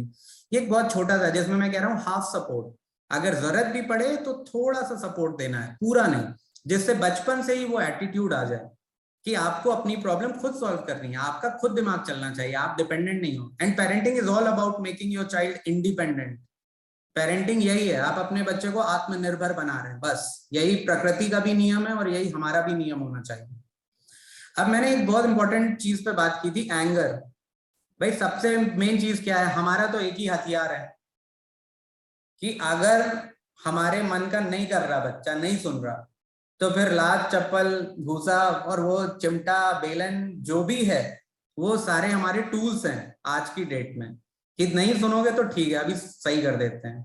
देखिए गुस्सा इज इम्पोर्टेंट, लेकिन उसकी स्ट्रेसफुल सिचुएशन में पहली बात तो वो कोई शैतानी कर रहा है तो आपको समझना पड़ेगा कहाँ आप मिस कर गए, आपकी वो एक अच्छा इंसान बनने की जगह कोई शैतानी में इन्वॉल्व हो रहा है, तो वो तो आपको सोचना पड़ेगा। लेकिन गुस्सा जो होता है ना, is a very very effective tool, बहुत अच्छा काम करता है, लेकिन गुस्सा आपके अंदर नहीं होना चाहिए, गुस्सा सिर्फ दिखाने के लिए होना चाहिए। और इसका एक एग्जांपल देता हूं, आप समझ जाएंगे। इमेजिन करिए आप एक रास्ते में, एक गली में जा रहे हैं, आपने देखा कुत्ता बैठा हुआ है वहां पर, और उसने जैसे ही आपको देखा वो एक्टिव हो गया, खड़ा हो गया, उसकी पूंछ सीधी हो गई, मतलब आपको समझ में आ गया कि अब ये शायद काट सकता है। उस टाइम पे आप जोर से चिल्लाते हैं उसके ऊपर, और वो डर जाता है और वो चला जाता है। वो गुस्सा आपके अंदर नहीं था, और उसके चले जाने के बाद आपके अंदर नहीं है, आपने उसको एज अ टूल यूज किया। आप सिर्फ उस सिचुएशन में, वो एक टूल था, एक हथियार था, एक तरीका था, जिसको यूज करके आपने सिचुएशन सॉल्व कर दी, लेकिन वो आपके अंदर नहीं है। कुत्ता चला गया, आप थोड़ी ना 4 दिन तक नाराज बैठे उस बात से, लेकिन बच्चे के कम नंबर आए, आपने पीट दिया, डांट दिया, जो भी किया, वो भी दुखी है, और आप भी अगले 10 दिन तक। कुछ पेरेंट्स तो सालों साल नाराज रहते हैं, माइंडसेट ही अलग है, वो गुस्सा उनके अंदर था, है, रह गया और शायद साथ ही जाएगा। गुस्सा एक टूल है, और हमेशा दूसरे से ज्यादा अपना नुकसान करता है अगर आपके अंदर है। इस बात को समझ लेना बहुत इंपॉर्टेंट है। गुस्सा यूज करिए। मेरी बेटी कभी कभी नहीं खाती, मैं तेज आवाज में बोलता हूँ, वो समझ जाती है, लेकिन मैं अंदर से नाराज नहीं हूँ। मेरा उसको देखने का नजरिया अलग। और मैं कहीं भी ये क्लेम नहीं कर रहा हूँ कि मैं स्मार्ट पेरेंट हूँ, क्योंकि मैं तो खुद ही सीख रहा हूँ और मैं शेयर कर रहा हूँ। लेकिन गुस्सा अंदर नहीं होना चाहिए। गुस्सा एक टूल है जिसको आप यूज कर सकते हैं, पर गुस्सा बहुत ही लास्ट ऑप्शन होना चाहिए, क्या और कोई क्रिएटिव तरीका नहीं है। और मारना मेरे लिए बहुत ही गलत है, मारना नहीं चाहिए। मारना मतलब आपके अंदर उसके लिए कोई रेस्पेक्ट नहीं है, चाहे वो बच्चे के लिए हो, चाहे हस्बैंड वाइफ के रिलेशन में हो। मारना मतलब मेरे लिए बहुत ही क्लियर है, इट्स अ डिसरिस्पेक्ट। और आप ये समझिए, वो बच्चा आपसे छोटा है सिर्फ इसलिए कि आपसे बाद में इस दुनिया में आया है, पर हो सकता है वो आगे चल के आपसे 100 गुना ज्यादा सक्सेसफुल हो, ना सिर्फ करियर में बल्कि अपनी पूरी लाइफ में। ऐसे आदमी की आप रेस्पेक्ट करते हैं, लेकिन क्योंकि आज वो छोटा है तो आप उसको मार रहे हैं। आप उसके पोटेंशियल को रियलाइज नहीं कर रहे हैं ना। हो सकता है वो आपसे ज्यादा समझदार इंसान निकलेगा, बहुत बड़ा, और आप भी यही चाहते हैं ना कि आपसे भी बहुत आगे निकले। तो जो आपसे बहुत आगे, उसकी आप इज्जत करेंगे या ऐसे ट्रीट करेंगे? मतलब अगर कोई डोमेस्टिक वायलेंस में जाता है, मेरे लिए गुस्सा एक टूल आप यूज कर सकते हो, बट डोमेस्टिक वायलेंस, बच्चे पे हाथ उठाना, मतलब आपने स्मार्ट पेरेंटिंग को तो मोड़ के डस्टबिन में डाल दिया कि और तो कोई तरीका है ही नहीं। तरीका तो यही है कि मार मार के सही कर दो। और वो भी अगर आपको मारना पड़ रहा है तो मैं ये मानता हूं कि वो तो गीली मिट्टी थी जब आपको मिली, अब वो अगर ये बन गया है तो कहीं ना कहीं आपको अपने आप को भी श्रेय देना चाहिए कि हमने ऐसा बना दिया कि अब आज मारना भी पड़ रहा है। और इसके लिए मैं ब्लेम नहीं करता। जैसे मेरे पेरेंट्स, उनकी बिगनिंग गांव से हुई थी, जितना एक्सपोजर मिला उसके हिसाब से बहुत अच्छा किए, लेकिन आज जमाना बदल गया है, इतनी इंफॉर्मेशन है हमारे पास। आज ये जूम मीटिंग्स हो सकती हैं। आज से 25 साल 30 साल पहले मेरे पेरेंट्स कौन सी मीटिंग कर सकते थे? तो हर जमाने में एक लिमिटेशन होती है, लेकिन आज के जमाने में तो कितना आसान है चीजों को। 300 रुपए के कोर्स मिलते हैं यूडेमी में। मैं जो बोल रहा हूँ इससे 100 गुना बेटर कंटेंट आपको यूडेमी में 300 रुपए में मिल जाएगा। कितना आसान है। हम बच्चे की ट्यूशन फीस में कितना लगा रहे हैं, लेकिन 300 रुपए अपने ऊपर लगाना है सबसे पहले। और जैसे ये लेफ्ट और राइट ब्रेन वाली बात मैंने बोली, इसमें सबसे इंपॉर्टेंट है कि पहले आप ही लेफ्ट और राइट से चालू कर दें ब्रश करना, तो आपके आइडियाज बेटर आने लगे, क्रिएटिव हो जाए। तो सबसे पहले तो खुद पे करना है, फिर डेफिनेटली वो बच्चों पे रिफ्लेक्ट होने लगेगा, इसमें कोई डाउट नहीं। तो ये कुछ छोटी छोटी चीजें हैं। एक पाम टेस्ट की बात बताता हूँ। मेरे एक रिलेटिव हैं, वो बचपन में अपने बच्चों से सच जानने के लिए उन्होंने समहाउ एक ऐसा सिस्टम बना दिया कि वो बच्चे से कुछ पूछते थे जब बच्चा बाहर से आया या वो बाहर से घर आए, और बच्चा आंसर देता था तो वो पाम उनकी स्मेल करते थे और कहते थे उनके पास पावर है जिससे उनको पता चल जाएगा कि बच्चा सच बोल रहा है कि झूठ। तो इससे पहले कि बच्चा वो पाम स्मेल करे, बच्चा सच बोल देता था डर के। पर वो छोटी एज तक ही होता है। जैसे आपके घर में 2 बच्चे हैं, खाना नहीं खाते, आप छोटा सा एक बोल दीजिए चलो देखते हैं कौन पहले खाता है, दोनों में कंपटीशन हो जाएगा, कौन 3 रोटी खा सकता है। सब छोटे छोटे स्टेटमेंट्स हैं, बच्चे के अंदर एक कंपटीशन, एक ईगरनेस, एक एंथुजियाज्म पैदा कर देते हैं। आपका काम बहुत आसानी से भी हो सकता है, लेकिन आपको टाइम देना पड़ेगा सोचने के लिए, और आज की डेट में तो टाइम है ही नहीं। 10 मिनट मिला हम फेसबुक निकाल के स्क्रॉल करने लगते हैं, व्हाट्सएप स्टेटस। मेरी मम्मी भी कितने सारे व्हाट्सएप स्टेटस देखने लगी। तो मैं सोचता हूँ अब टाइम तो किसी के पास नहीं बचा।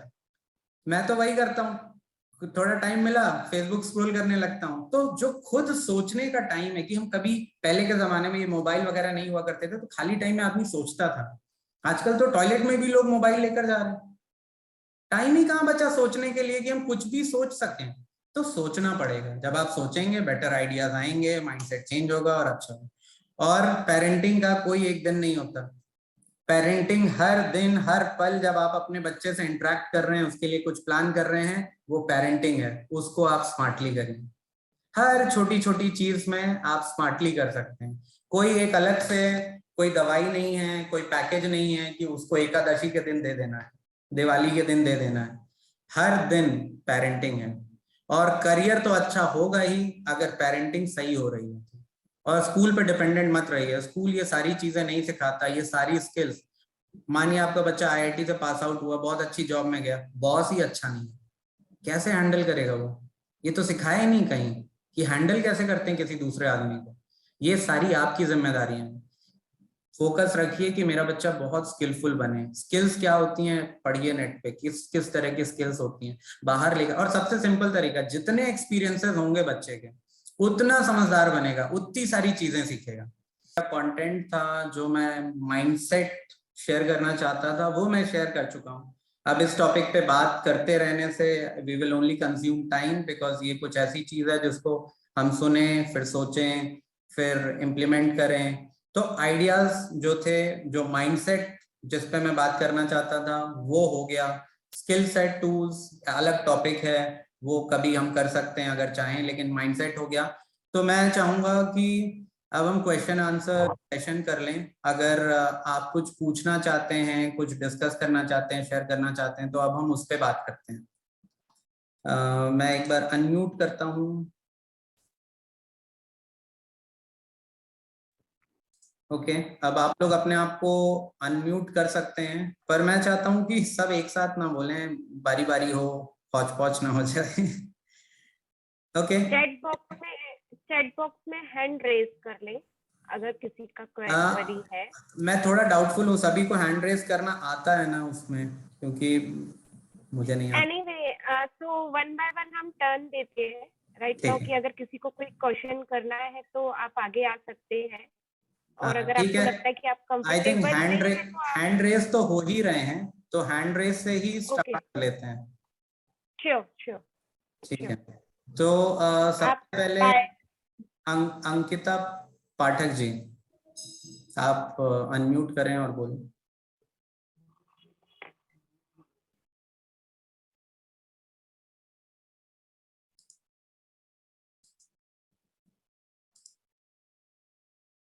अंकिता जी, आप खुद को अनम्यूट करें और बात करें। ओके, अंकिता जी हम आपके पास बाद में आते हैं। अनुराग का, सॉरी, हेलो। जी जी जी या हाय हाय विजय। जी हेलो।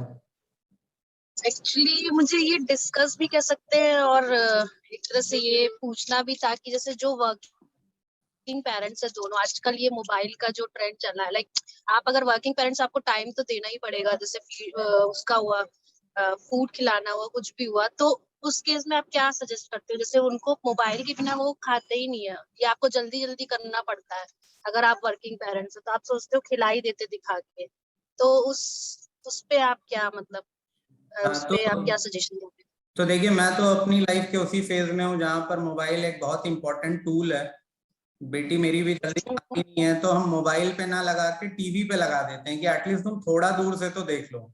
और मैं कोशिश ये करता हूँ कि मैं उसको आउटडोर एक्टिविटीज में कुछ ऐसा करूँ जिसमें उसको मजा आए। और वो मेरे लिए उसका तरीका ये है कि जब वो हंसती है किसी आउटडोर एक्टिविटी में, तो मैं समझता हूँ वो एंजॉय कर रही है, वो साल की है। तो मैं कोशिश करता हूँ अगर स्क्रीन टाइम है तो वो टीवी में हो। सॉरी, एक मिनट, मुझे लैपटॉप चार्जिंग पे लगाना होगा।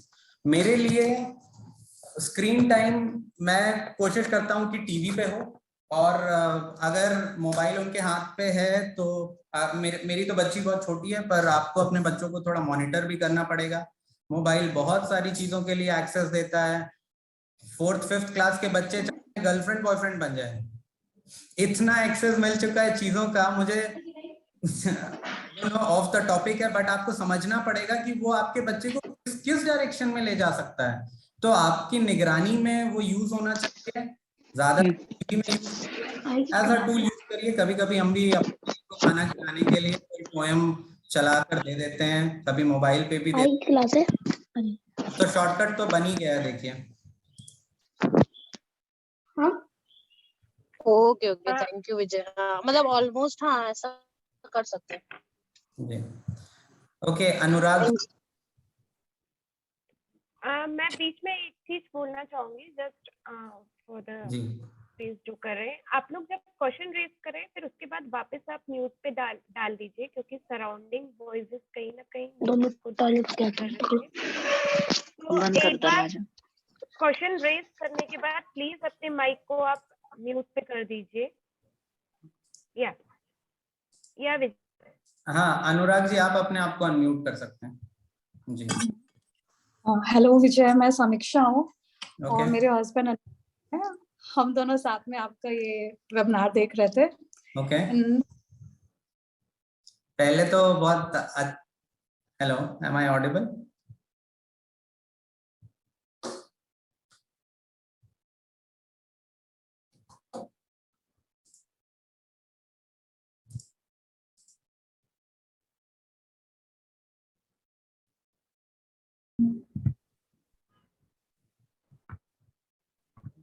Hello, yeah Vijay, hello, sorry Samiksha, sorry.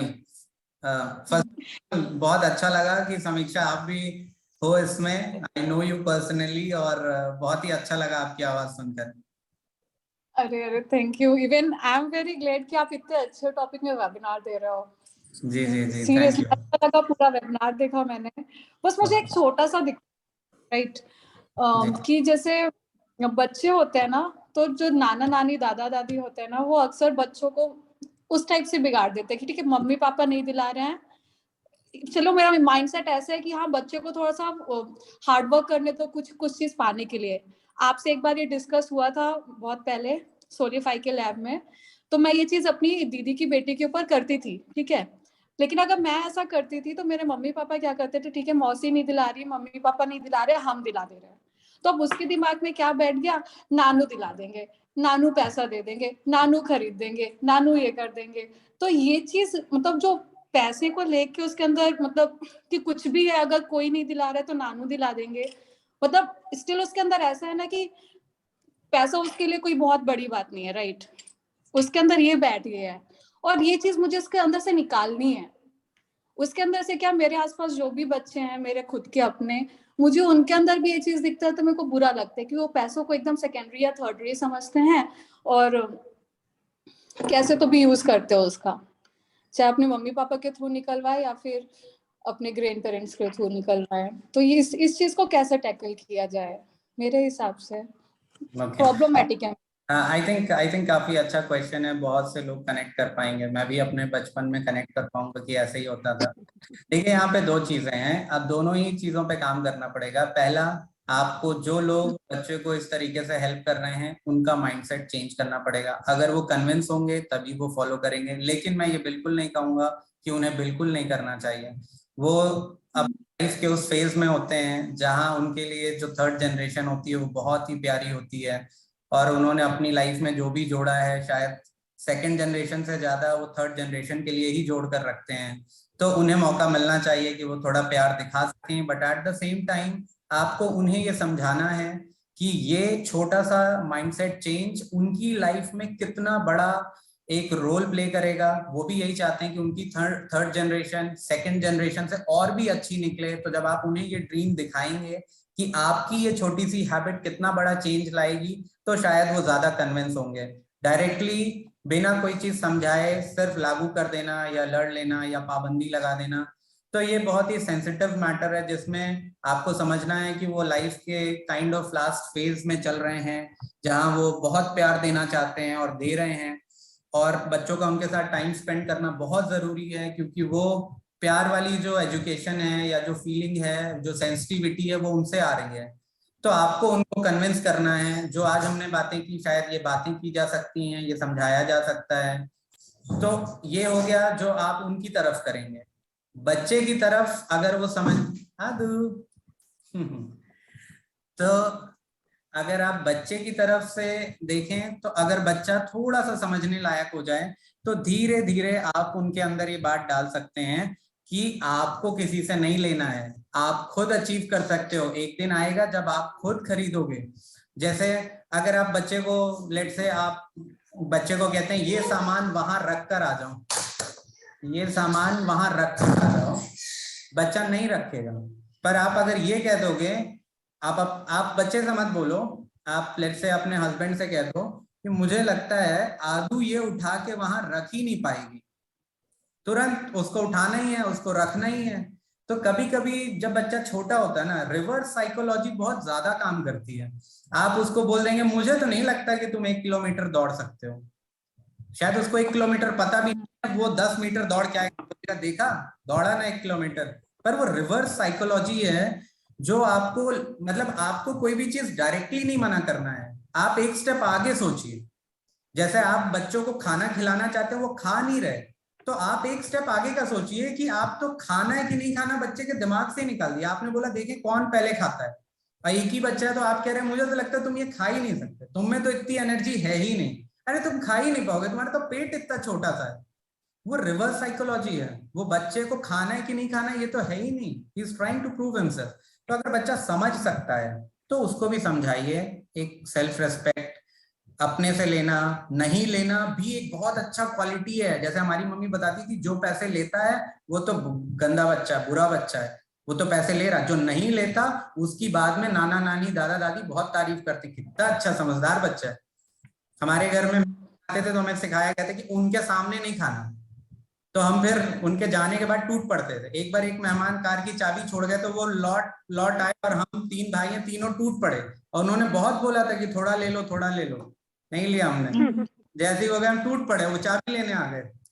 पापा को बोले मिश्रा जी मान गए आपके बच्चों, क्या डिसिप्लिन। कभी कभी मोटिवेट कर सकते हैं बच्चों को कि इससे तुम्हारी इमेज अच्छी होती है। अगर तुम नहीं ले रहे हो, नहीं मांग रहे हो, वो लोग आपस में जब बात करते हैं तो कहते हैं शानू तो ऐसा है, उसने मांगा उसने ले लिया, तो वो भी उस पर काम करेगा। Thank you, thank you. I will try to do so. Okay, thank you. Vijay ji, एक क्वेश्चन मैं भी रेज करना चाहूंगी। This is not my personal question actually. जैसे कि मैंने काफी सारे पेरेंट्स को देखा है, लाइक मेरे से क्वेश्चन रेज करते हैं। मैं ये पूछना चाहती हूँ कि बच्चे के करियर चूज करने में आपने काफी अच्छे से एक्सप्लेन किया वेबिनार में उस टॉपिक के ऊपर भी, बट स्टिल पेरेंट्स का बहुत बड़ा मतलब एक कंफ्यूजन पॉइंट रहता है कि बच्चे को जब करियर सिलेक्ट करना रहता है तो पेरेंट्स का कितना रोल होना चाहिए और उनको बच्चे के ऊपर कितना छोड़ना चाहिए, क्योंकि आजकल इतना कंपटीशन बढ़ गया है कि पेरेंट्स बहुत प्रेशर में है। तो आप कुछ मैसेज देना चाहेंगे पेरेंट्स को कि इतना प्रेशर क्यों ले रहे हैं? ये बहुत इम्पोर्टेंट, हालांकि जी या ये बहुत ही इम्पोर्टेंट क्वेश्चन है और इसके दो एस्पेक्ट हैं। एक होता है डेफिनेटली आपका गाइडेंस होना चाहिए, आपका ओपिनियन होना चाहिए उसके करियर चूज करने में। अगर वो 10th के बाद चूज कर रहा है, वो ऑलरेडी अडोलोसेंस है यानी किशोरावस्था में है, जहां पर वो ये भी मानता है कि वो थोड़ा बच्चा है और वो ये भी मानता है कि वो थोड़ा बड़ा हो चुका है। तो कोई चीज फोर्स करना अच्छा नहीं है उस टाइम पे, आपका ओपिनियन होना चाहिए। और समहाउ बचपन से आपने ऐसी इमेज बनाई कि वो आपका ओपिनियन लेना भी चाहता है। लेकिन इसके दो एस्पेक्ट हैं, एक है टेक्निकल और एक है इंट्यूशन। एक है कि आप अपनी समझ से कितना समझ पाए अपने बच्चे को कि वो किस चीज में अच्छा है, क्या कर सकता है, और वो कितना भी समझदार हो लेकिन वो आगे की लाइफ जी कर तो नहीं आया है जो आप जी चुके हैं, जो आप यू हैव ऑलरेडी लिव्ड। तो आप डेफिनेटली आपके पास एक गाइडेंस है और ग्रैंड पेरेंट्स के पास भी है। तो एक ओपिनियन, थोड़ा सा ये समझाने की कोशिश करना कि ये डिसीजन जो तुम ले रहे हो आगे ये इम्पैक्ट हो सकते हैं। पर अगर आपको अच्छा नॉलेज नहीं है करियर का, आप सिर्फ यही जानते हैं डॉक्टर, इंजीनियर, सीए, तो आज तो करोड़ों करियर चॉइसेस हैं। तो आप प्लीज एक्सपर्ट ना बने अगर आपने उस पर होमवर्क नहीं किया है। आप इतना पैसा बच्चे की पढ़ाई में लगाते हैं, थोड़ा पैसा एक करियर काउंसलर पे भी लगा दीजिए जो सिर्फ इसी की पढ़ाई करता है, तो वो एक अच्छा गाइडेंस दे देगा।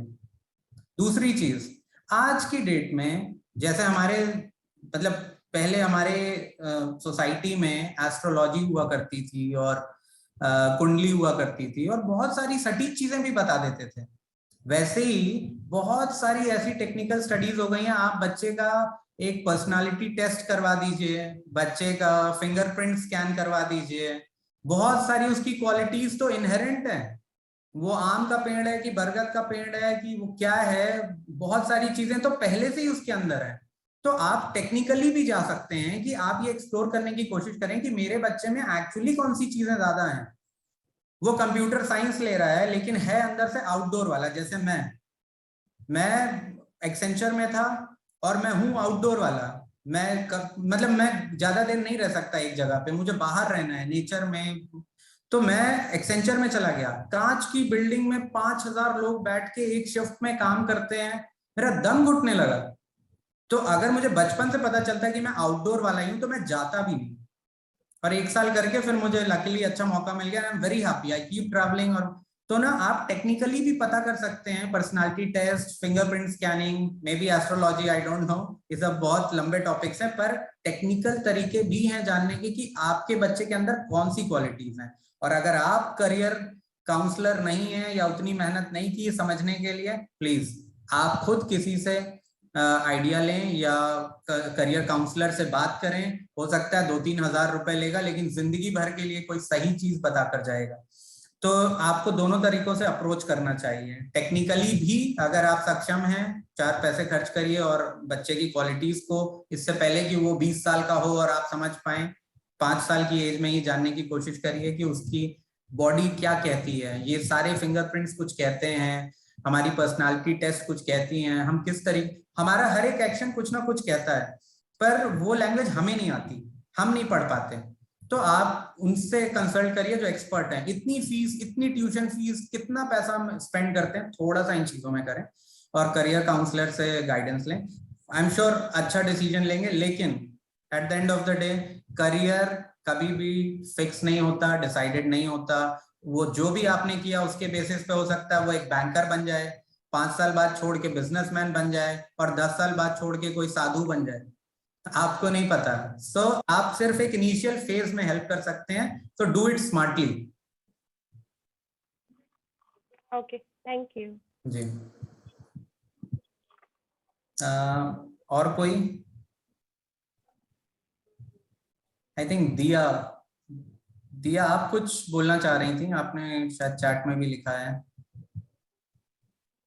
अच्छा, आपने पूरा मैसेज ही भेजा। Not able to unmute. Diya ji क्या आप अभी भी नहीं अनम्यूट कर पा रहे हैं? Let me check again. मैं आपको अनम्यूट करने की, देखिए आप अभी भी नहीं कर पा रहे हैं। हाँ अब आप ट्राई करिए। No she is writing not yet, वो अभी भी नहीं कर पा रही है। ओके ऐसे तो हर कोई अपने आप को कर सकता है। I have allowed participants to unmute themselves. Anyways कोई और क्वेश्चन या कोई कुछ बोलना चाहता है? नेहा चंदानी। विजय जी इन्होंने आई थिंक अपना क्वेश्चन लिखा है। हाँ ओके प्रिया जी ने, अगर हम रीड करके उसी में से उनको आंसर दे सकते। ठीक है, मैं एक बार इनका क्वेश्चन पढ़ लेता हूँ। I just want to ask that my son is very good in outdoor activities but he doesn't listen anyone at all if he goes to join any class, so he doesn't follow his coach instructions. In class he doesn't pay attention when teacher teaches anything. We make him understand many times that you don't listen. Okay, whenever I call him he's never listening. When I scold or slap him, kindly guide him. Diya ji, this is okay, it's a good question. It's a real situation. ये बहुत लोगों के साथ होता है। देखिए I think आपके बेटे को एक हीरो चाहिए। उसकी लाइफ में आसपास कोई एक ऐसा इंसान होना चाहिए जिसको वो अपना हीरो माने, देन ही वुड लिसन। शायद जितने भी लोग हैं उनसे वो इतना अटैच्ड नहीं है समहाउ कि वो कोई डायरेक्ट, जैसे मेरे भैया का बेटा है वो मुझसे बहुत अटैच्ड है। अगर वो घर पे किसी की नहीं सुन रहा तो मेरी तो सुन ही लेगा। somehow he has that attachment for me. तो उसको पहले उसकी लाइफ में एक हीरो बनाइए, तो एक्चुअली उसको बहुत प्रोटेक्टिव होगा। और मैं आपको ये भी बताता हूँ, कभी-कभी इतना तो नहीं प्रोटेक्ट करने की। इनफैक्ट ये तो बहुत अच्छा होगा कि जब बच्चा वो काम आसानी से कर, बहुत सारे एक्सपीरियंस उसको आता है और आप गाइड कर सको, हेल्प कर सको, संभाल सको और उसकी तारीफ। आप हमेशा उसके साथ नहीं रहोगे, ये तो देखिए हर कोई चाहता है उसकी तारीफ हो, प्यार मिले। जब नहीं रहोगे वो तो बात, अगर वो नहीं सुन रहा है then he does not care for your care। अब उसको बहुत से लोग इन्फ्लुएंस करेंगे, पता है ना, आप नाराज हो जाएंगे, आप मार देंगे, डांट देंगे। इसलिए ये बहुत जरूरी है कि उसके अंदर समझ आ जाए। आप समझ ही लीजिए कि अगर एक्सपीरियंस अगर 100 तरह के दिखाने से बच्चा नहीं समझा तो ये बेसिक सेंस उसके अंदर आवाज तेज करने से नहीं समझा तो आपने एक क्या पढ़ाई नहीं करना। एक झापड़ से सिर्फ वो स्मोकिंग ड्रिंकिंग ड्रग्स की बात, तो वो 10 झापड़ से भी करियर भी आप क्या करेंगे? और आप तो ऐसे ही अपने ऑप्शन खत्म कर रहे हैं। ऐसा बहुत बार होता है। आप अगर उसको कोई चीज बोल के डांट के समझा रहे हैं तो उसको फर्क ही नहीं पड़ता, पैसे लगा दो, मार तो पड़ी नहीं। वो सेंस ही नहीं आ पाया कि बिजनेस कोई कि नहीं मारोगे, देखने में अच्छा लग रहा है लेकिन आप क्या बोल रहे हो उसका फोकस नहीं है। तो बेसिकली मैं ये पहली बात तो रेस्ट्रिक्शन सही करना बहुत ज्यादा लगाने की जरूरत नहीं। उसके एक्सपीरियंस मुझे लगता है आपको उससे ज्यादा जरूरी ये है करनी चाहिए जिसमें आप उसके बार-बार वो चीज सही कर पाए, आप तारीफ करें तो वो एक्सपीरियंस मम्मा मेरी तारीफ करना है कि नहीं करना, उसको ये क्रेज हो जाए कि मम्मा क्या बोलती है, या जैसे वो आप किसी और को 20-22 साल का हो रहा है कोई तो जिसकी बात वो सुनना चाहे उसको देख ही रहा है, क्योंकि अब आपके साथ का रिलेशन ऐसा हो गया है तो उसको सही करने में थोड़ा टाइम लगेगा। ये बहुत इंपॉर्टेंट है अगर आप पहले से ऑलरेडी कुछ चीजें बता चुके हो, दिखा के थोड़ा सा इस रास्ते सुधारती हैं तो अपने नॉलेज थोड़ा बट देन हो सकता है आपने बिजनेस से I think you have to बहुत बड़ा बिजनेस आपको प्यार से ही उसको हैंडल करना होगा। Maybe he is just small to understand business के बारे में मत, लेकिन वो रिबेलियन ना बन जाए, इसलिए you have to be very smart. बहुत ज्यादा इंपॉर्टेंट है कि अंदर उसके अंदर ये गुस्सा बन के ना रह जाए, उस वो ये डिसाइड प्यार से ही हैंडल करना पड़ेगा कि नहीं करूं। लेकिन सभी एक जैसे तो नहीं होते हैं। अगर आप हमेशा आपका बच्चा सुपर एक्टिव है तो इट्स नॉट अ प्रॉब्लम। आपको सुपर एक्टिव मॉम बनना पड़ेगा, समझना पड़ेगा maybe he is destined to do something जो इस दुनिया में पहले कभी नहीं किया गया है, कुछ ऐसा बनाएगा, ऐसा करेगा, इसलिए वो दूसरों से अलग है। पर आप इस बात से नाराज मत होइए कि ये भी दूसरों जैसा क्यों नहीं है, आसानी से क्यों नहीं खा लेता या चुपचाप होमवर्क क्यों नहीं कर लेता या जैसे बाकी बच्चे सुनते हैं। मे बी वो किसी बहुत अलग काम के लिए आया है, उसकी एनर्जीज को आपको समझना होगा और सही से हैंडल करना होगा। और देखिए then at the same time I am not a expert, मैं तो सिर्फ माइंडसेट पे बात कर रहा हूँ। बहुत अच्छा कोई आपको बंदा मिले जो काउंसलिंग कर पाए, बहुत ही अच्छा सेशन रहा। प्रोफेशनल एडवाइस जो ऐसे केसेस डेली हैंडल करते हैं। अगर किसी को बुखार आ रहा है तो मैं भी दवाई बता सकता हूँ क्योंकि मुझे भी कभी आया है। तो मैं मुझे पता है कि चलो अब तो आजकल तो अजिथ्रोमाइसिन ही खा लो, पैरासिटामोल, कुछ भी हो यही खा लो, लेकिन वो बुखार किसी भी और रीजन से हो सकता है, हेलो इसलिए सर, डॉक्टर को दिखाना जरूरी है, क्योंकि वो दिन भर में 100 बुखार के पेशेंट्स को देख रहे हैं। Sir my son is 4 year old. अगर आपको लगता है आपका बच्चा थोड़ा एक्चुअली अलग सर है, then you should go for a very no कि इसका प्रोफेशनल करियर क्या हो सकता है, और इसका आज डेट इंटरेस्ट में किस एडवाइस चीज में हो इतनी सकता है सस्ती सर, हो हाउ गई गेट आई नो है दैट? क्योंकि इतना कंपटीशन है। देखिए इस टॉपिक पे हमने थोड़ा बात मिल जाती है, सो इन्वेस्ट ऑन उसके लिए yes sir, yes may be you would दो गेट चीजें इवन हैं। Better answer. आप कुछ बट मैं अगर अपने से मुझे कुछ करना होता, टेक्निकल टेस्ट होते हैं जिसके बारे में आप और पढ़ सकते हैं यूट्यूब बहुत में, सारा प्यार देना कौन से, जैसे उनमें से एक मैं जानता हूँ कि he should look up fingerprint to test me होता है, और उससे आपको मेरे पता जैसे चलेगा करना इसकी चाहे, मेरे जैसे इनहेरेंट बोलना चाहे, क्वालिटीज या क्या मेरी है। मैं दूसरा, बोलूं, मैं अभी वो तारीफ 4 करूं साल तो का, उसका मे बी मन इट्स खुश टू होना अर्ली चाहिए कि टू हाँ जज फाइनली कि किसने उसका बोला। इंटरेस्ट तो एग्जैक्टली मैं किन वो चीजों में है। चाहूंगा, क्योंकि अभी तो वो जितना देख पाया उन्हीं में से एक चूज कर रहा है, पर जब वो मे बी 10 मेरे पास तो अभी यही बहुत सारी है चीजें जो मेरे मन एक्सपीरियंस में कर है। चुका होगा, और फिर So आपको we समझ में move आएगा on कि to अच्छा इसका next इंटरेस्ट इस चीज question में then. ज्यादा है। तो maybe it's too early to जज कि इसका करियर क्या हो सकता है। अनम्यूट कर सकते हैं करियर अगर आप चूज करने में हेल्प करना है, Yes, but sir, decide this नहीं is कर देना Neha. या जी Uh, प्लीज विजय बोलिए। good evening, बहुत sir. जनरल। अरे मैं विजय नाम है मेरा, मैं Okay. खुले आपसे छोटा भी होऊंगा। Okay. Okay, sir. So very nice webinar and very helpful for parents as well. Sir मुझे यही बोलना है कि जैसे आपने हमको बताया कि mobile is an important tool, okay, in nowadays, but sir जैसे हमारे जो बच्चे हैं, लाइक मेरा बेटा है 10 इयर्स का, और ऑनलाइन स्टडीज के उससे हमको उसको एक पर्सनल मोबाइल देना पड़ा क्योंकि काफी ज्यादा हो रहा था। तो सर अब जैसे पहले वो इतना नहीं उठाता था, बट लास्ट 2 इयर्स में उसको बहुत हैबिचुअल हो गया वो मोबाइल से, और अब मतलब हम इतना कोशिश कर रहे हैं कि जैसे अगर हम मोबाइल लेकर भी रख लेते हैं अलग, तो he was suppose to be की शाउटिंग की गिव मी, तो हमको समझ नहीं आ रहा कि हम कैसे उसकी ये हैबिट से हम उसको रिलीज कराएं। मेरे पास एक बहुत बढ़िया आइडिया आपके लिए। मैं ना एक बार मैं सीमेंट सेक्टर में हूँ, तो मेरे एक कलीग मुझे बता रहे थे कि उनका बेटा बहुत सिगरेट पीने लगा है। तो मैंने कहा आप क्या कर रहे हो? बोले मैं बहुत मार पीट के समझा के देख चुका हूँ पर कुछ असर नहीं हो रहा। मैंने कहा देखो मेरे पास एक बहुत सिंपल तरीका है, आप एक बार करके देखो। वो ये था, मैंने कहा आप एक दिन ऑफिस से जाओ और घर जाके बहुत दुखी रहना, मे भी रो देना अगर रोते बने आपसे। बोले फिर? मैंने कहा अपनी वाइफ के साथ सेट कर लेना, वाइफ को बोलना पूछेगी क्या हुआ तो आप बोलना कि मेरा बहुत ही खास दोस्त था, मेरा बेस्ट फ्रेंड था ऑफिस में, उसको 1 महीना हुआ सिगरेट पीते हुए, उसकी डेथ हो गई और बहुत गंदी।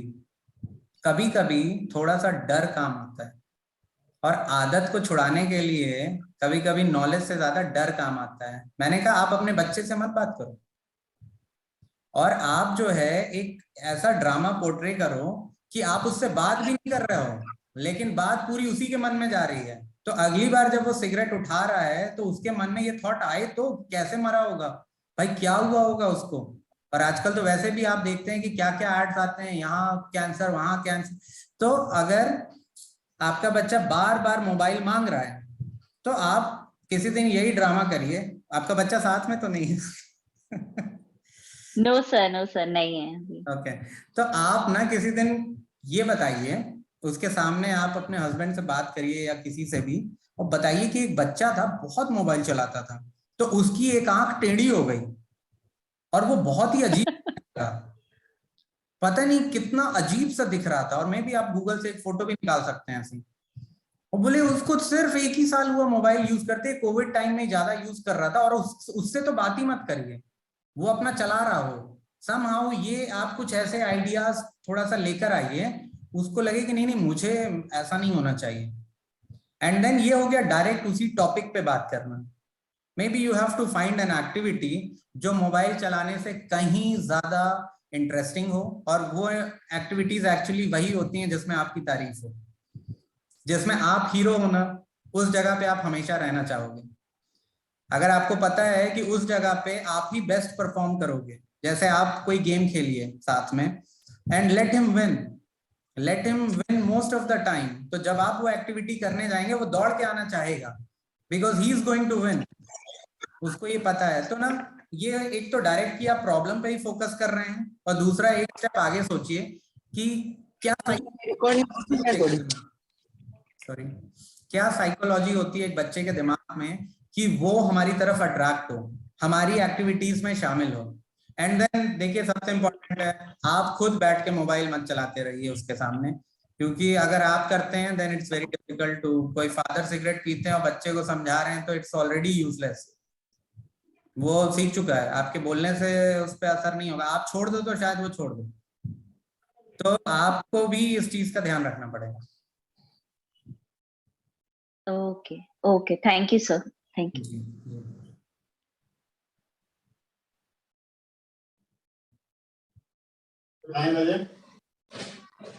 हेलो, कोई कुछ बोल रहा है क्या?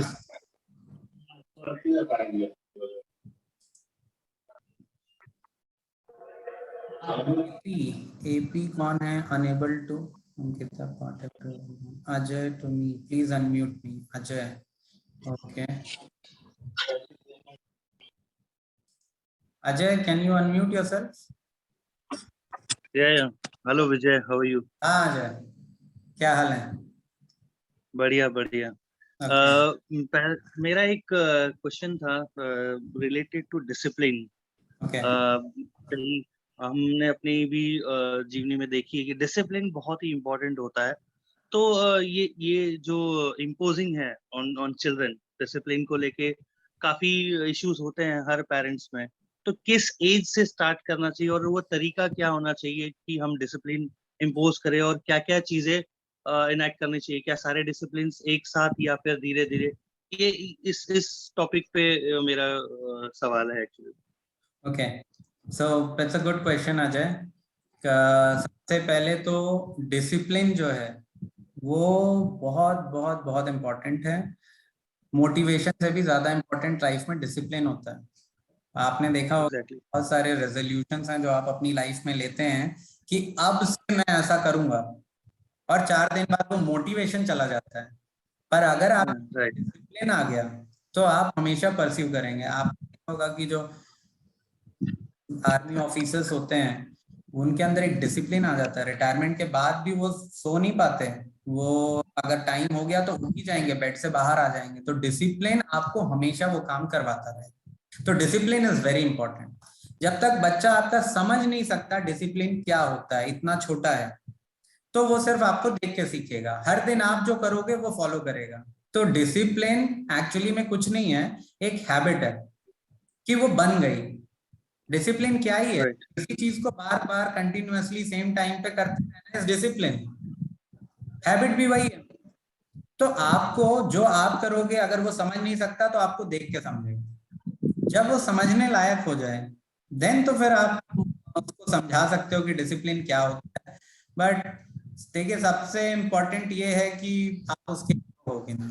अगर आप उसके हीरो हो उसकी लाइफ में तो आपकी हर बात मानेगा, और कुछ समय तक मानने के बाद वो उसकी हैबिट बन जाएगी। जैसे आप चाहते हो, जैसे मैं अपनी बेटी को टेबल टेनिस सिखाना चाहता हूँ, तो एक एज तक मैं उसको सिखाऊंगा, वो सीख जाए इसके लिए मुझे उसका हीरो बनना जरूरी है।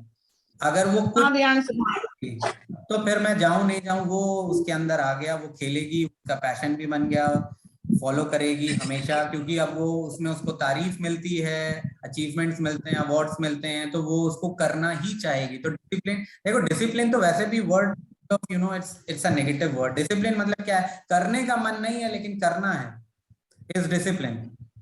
पर अगर आपका, जैसे मुझे घूमना बहुत पसंद है, मेरे पेरेंट्स को कभी भी मुझे उठाना नहीं पड़ता है। मैं जब भी सकता हूँ सुबह 4 बजे 5 बजे उठ के और कहीं उचेहरा पन्ना कहीं तो घूम रहा हूँ।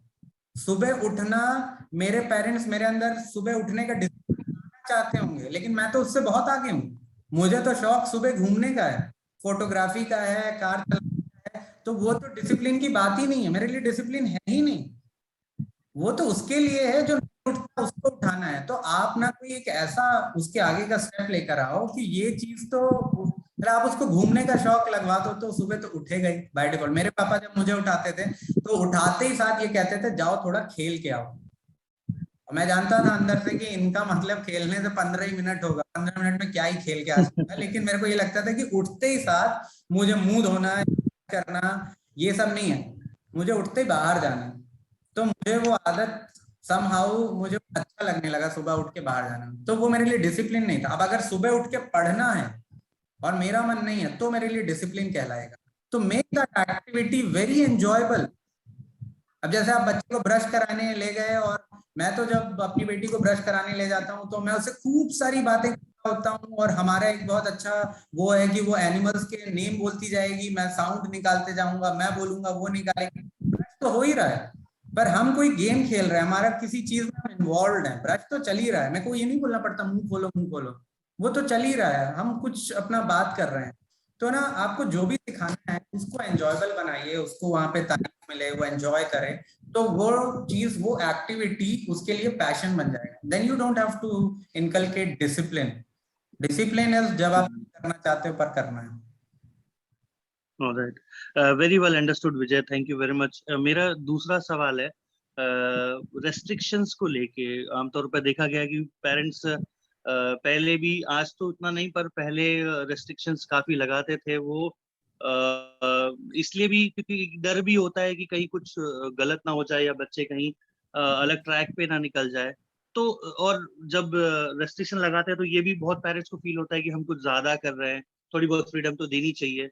तो ये क्या क्या बैलेंस मेंटेन करें हम रेस्ट्रिक्शन और फ्रीडम में, कि सारी चीजें हम हमारे मतलब पेरेंट्स के डर भी उतने ना रहे और बच्चे भी उस ट्रैक पे ना जाए, या फिर वो एक ऐसी लाइन ना पकड़ ले जो शायद मुश्किल हो उनके लिए और हमारे लिए भी।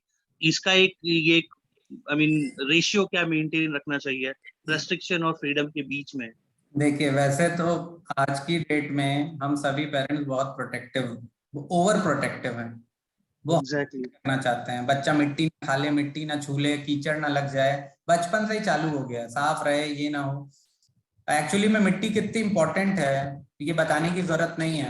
मैं तो कभी कभी, मैं जिस एरिया में रहता हूँ अभी, यहाँ पे पूरा सीमेंटेड है, एक गार्डन है वो भी घास का, तो जो एक मतलब आर्टिफिशियल ग्रास है, तो एक छोटा सा गार्डन है जिसमें रियल ग्रास लगी है, मैं अपनी बेटी को उसमें चलवाता हूँ कि तुमको टच तो हो जाए। एक्चुअली एक्सपीरियंसेस, बहुत सारी चीजें जरूरी हैं। जैसे आप आज सोच रहे हो, यही कहना चाहता हूँ आपको। देखिए, जैसे आप जापानीज कल्चर की भी बात करें तो एक एज तक तो स्कूल में टेस्ट होती है, क्योंकि वो ये चाहते हैं कि सिर्फ बच्चों में एक संस्कार, उनका कल्चर वो उनके अंदर आ जाए। तो शायद ये एज वो है जहाँ पे खूब सारा प्यार और खूब सारी फ्रीडम, उसके ब्रेन डेवलपमेंट के लिए एक अच्छा माहौल, इन चीजों की जरूरत है। तो maybe it's too early to decide. और देखिए, ये पूरा वेबिनार ही इस बात पे है कि वो, मतलब अगर इंसान है तो कुछ अच्छे के लिए बना ही है, और वो खुद ढूंढ ही लेगा। किस एज में वी डोंट नो, किसी भी एज में वो ढूंढ सकता है। कुछ लोग तो स्कूल जाने से पहले ही 10 साल की एज में ही कंपनी बना लिए, वो इतने अच्छे कोडर हो गए, उन्होंने कंपनी बना ली। तो then you know, you don't really have to worry too much. और ये आपकी जिम्मेदारी नहीं है कि एकदम स्टैब्लिश करके ही इस दुनिया से हमें जाना है। भाई, यही तो धीरू भाई अंबानी ने अनिल अंबानी के लिए भी किया था, पूरा स्टैब्लिश करके गए थे। सो देन आपको, आप एक्चुअली में you have no control on anyone's life, अपनी खुद की भी नहीं। क्या होगा पता नहीं, आपने कुछ प्लानिंग की लाइफ की, तो कुछ और ही प्लानिंग चल रही है। तो इसलिए क्या है, आप सिर्फ अच्छी पेरेंटिंग करिए, स्मार्टली एक अच्छा माहौल दीजिए, और आपका एक छोटी, उसकी एक कम एज तक ही, maybe up till the age of 15 में भी आपका रोल है। उसके बाद उसका ही है, वो देखेगा। आपको अपना देखना है, आपको अपनी लाइफ एक्सपीरियंस करनी है। 4 years is too early to go into these kind of topics. Maybe you can go for some technical tests to know inherent qualities क्या हैं। तो उन गेम्स में आउटडोर है तो आउटडोर, इंडोर है तो इंडोर, उसका लेफ्ट ब्रेन ज्यादा एक्टिवेटेड है या राइट ब्रेन, वो कौन सा हाथ ज्यादा यूज कर रहा है, उसका राइट हैंड यूज करवाना चालू करिए। शायद इन चीजों में जाने से this is the right age to get into those things.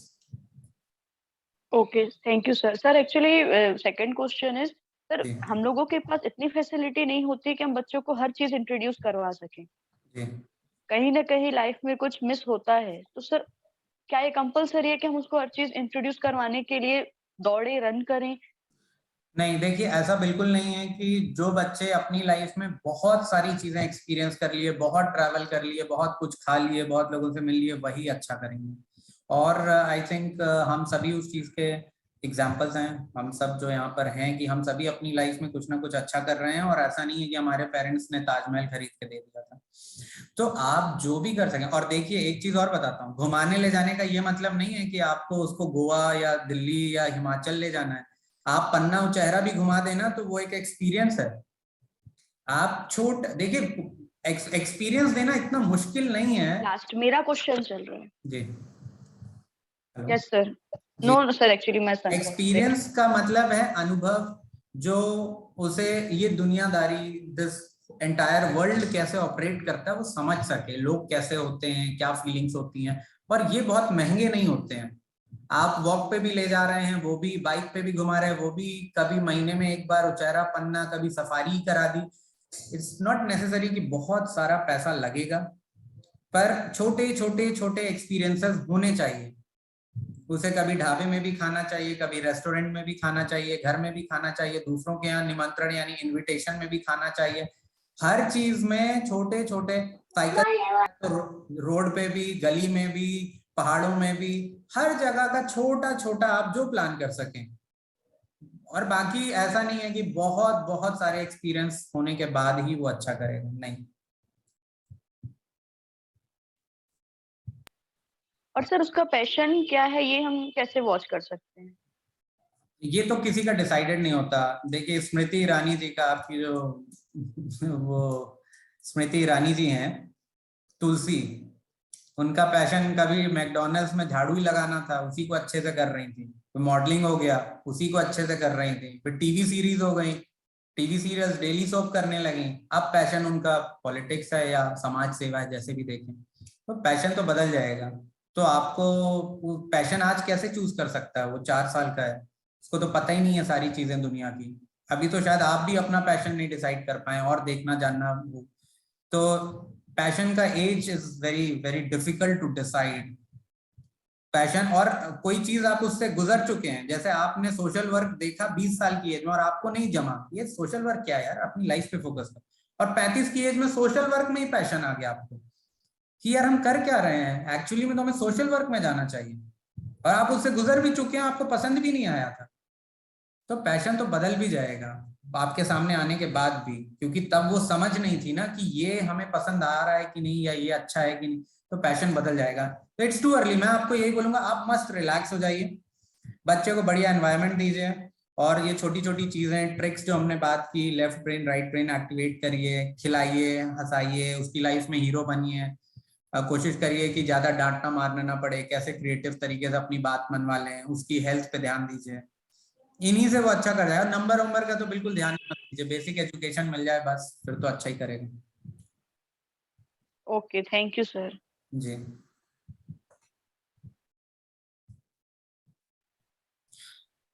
Okay, और कोई?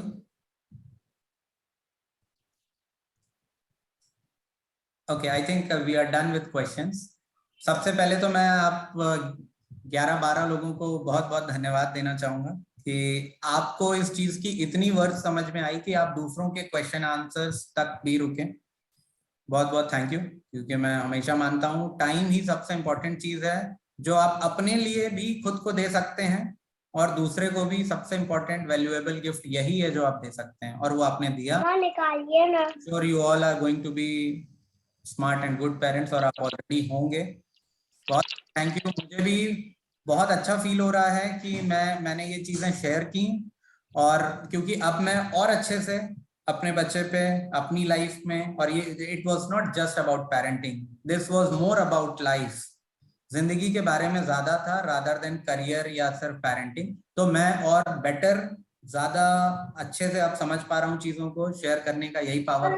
क्योंकि मुझे भी ये मौका देने के लिए भक्ति जी, और मैं आपको ऑल द बेस्ट कहूंगा। आप ऐसे ही और अच्छे सेशंस करते रहिए, मुझे भी बहुत कुछ सुनने सीखने को मिले। और सभी पेरेंट्स को all the best, happy parenting. Thank you so much sir. Thank you sir. मुझे भी बहुत अच्छा लगा कि आप हमसे जुड़े, जितना सुना था उससे ज्यादा हमने पाया आज आपको सुन के। तो काफी अच्छा एक्सपीरियंस था एंड होप सो कि पेरेंट्स का भी काफी अच्छी जो उनके क्वेरीज थी तो उनको उनके आंसर मिल गए होंगे। तो थैंक यू सर, सो बहुत मच। अच्छा वेबिनार था, हमें बहुत कुछ सीखने को मिला। Thank you Bhakti ma'am for joining us. Hello Vijay. Welcome. Hi Ajay. बहुत ही बढ़िया रहा है भाई सेशन, हमें बहुत अच्छा लगा। Okay, thank you very much. Thank you for the organiser also. Thank you pleasure. Okay, ठीक है। या okay, thank you. Bye, thank you.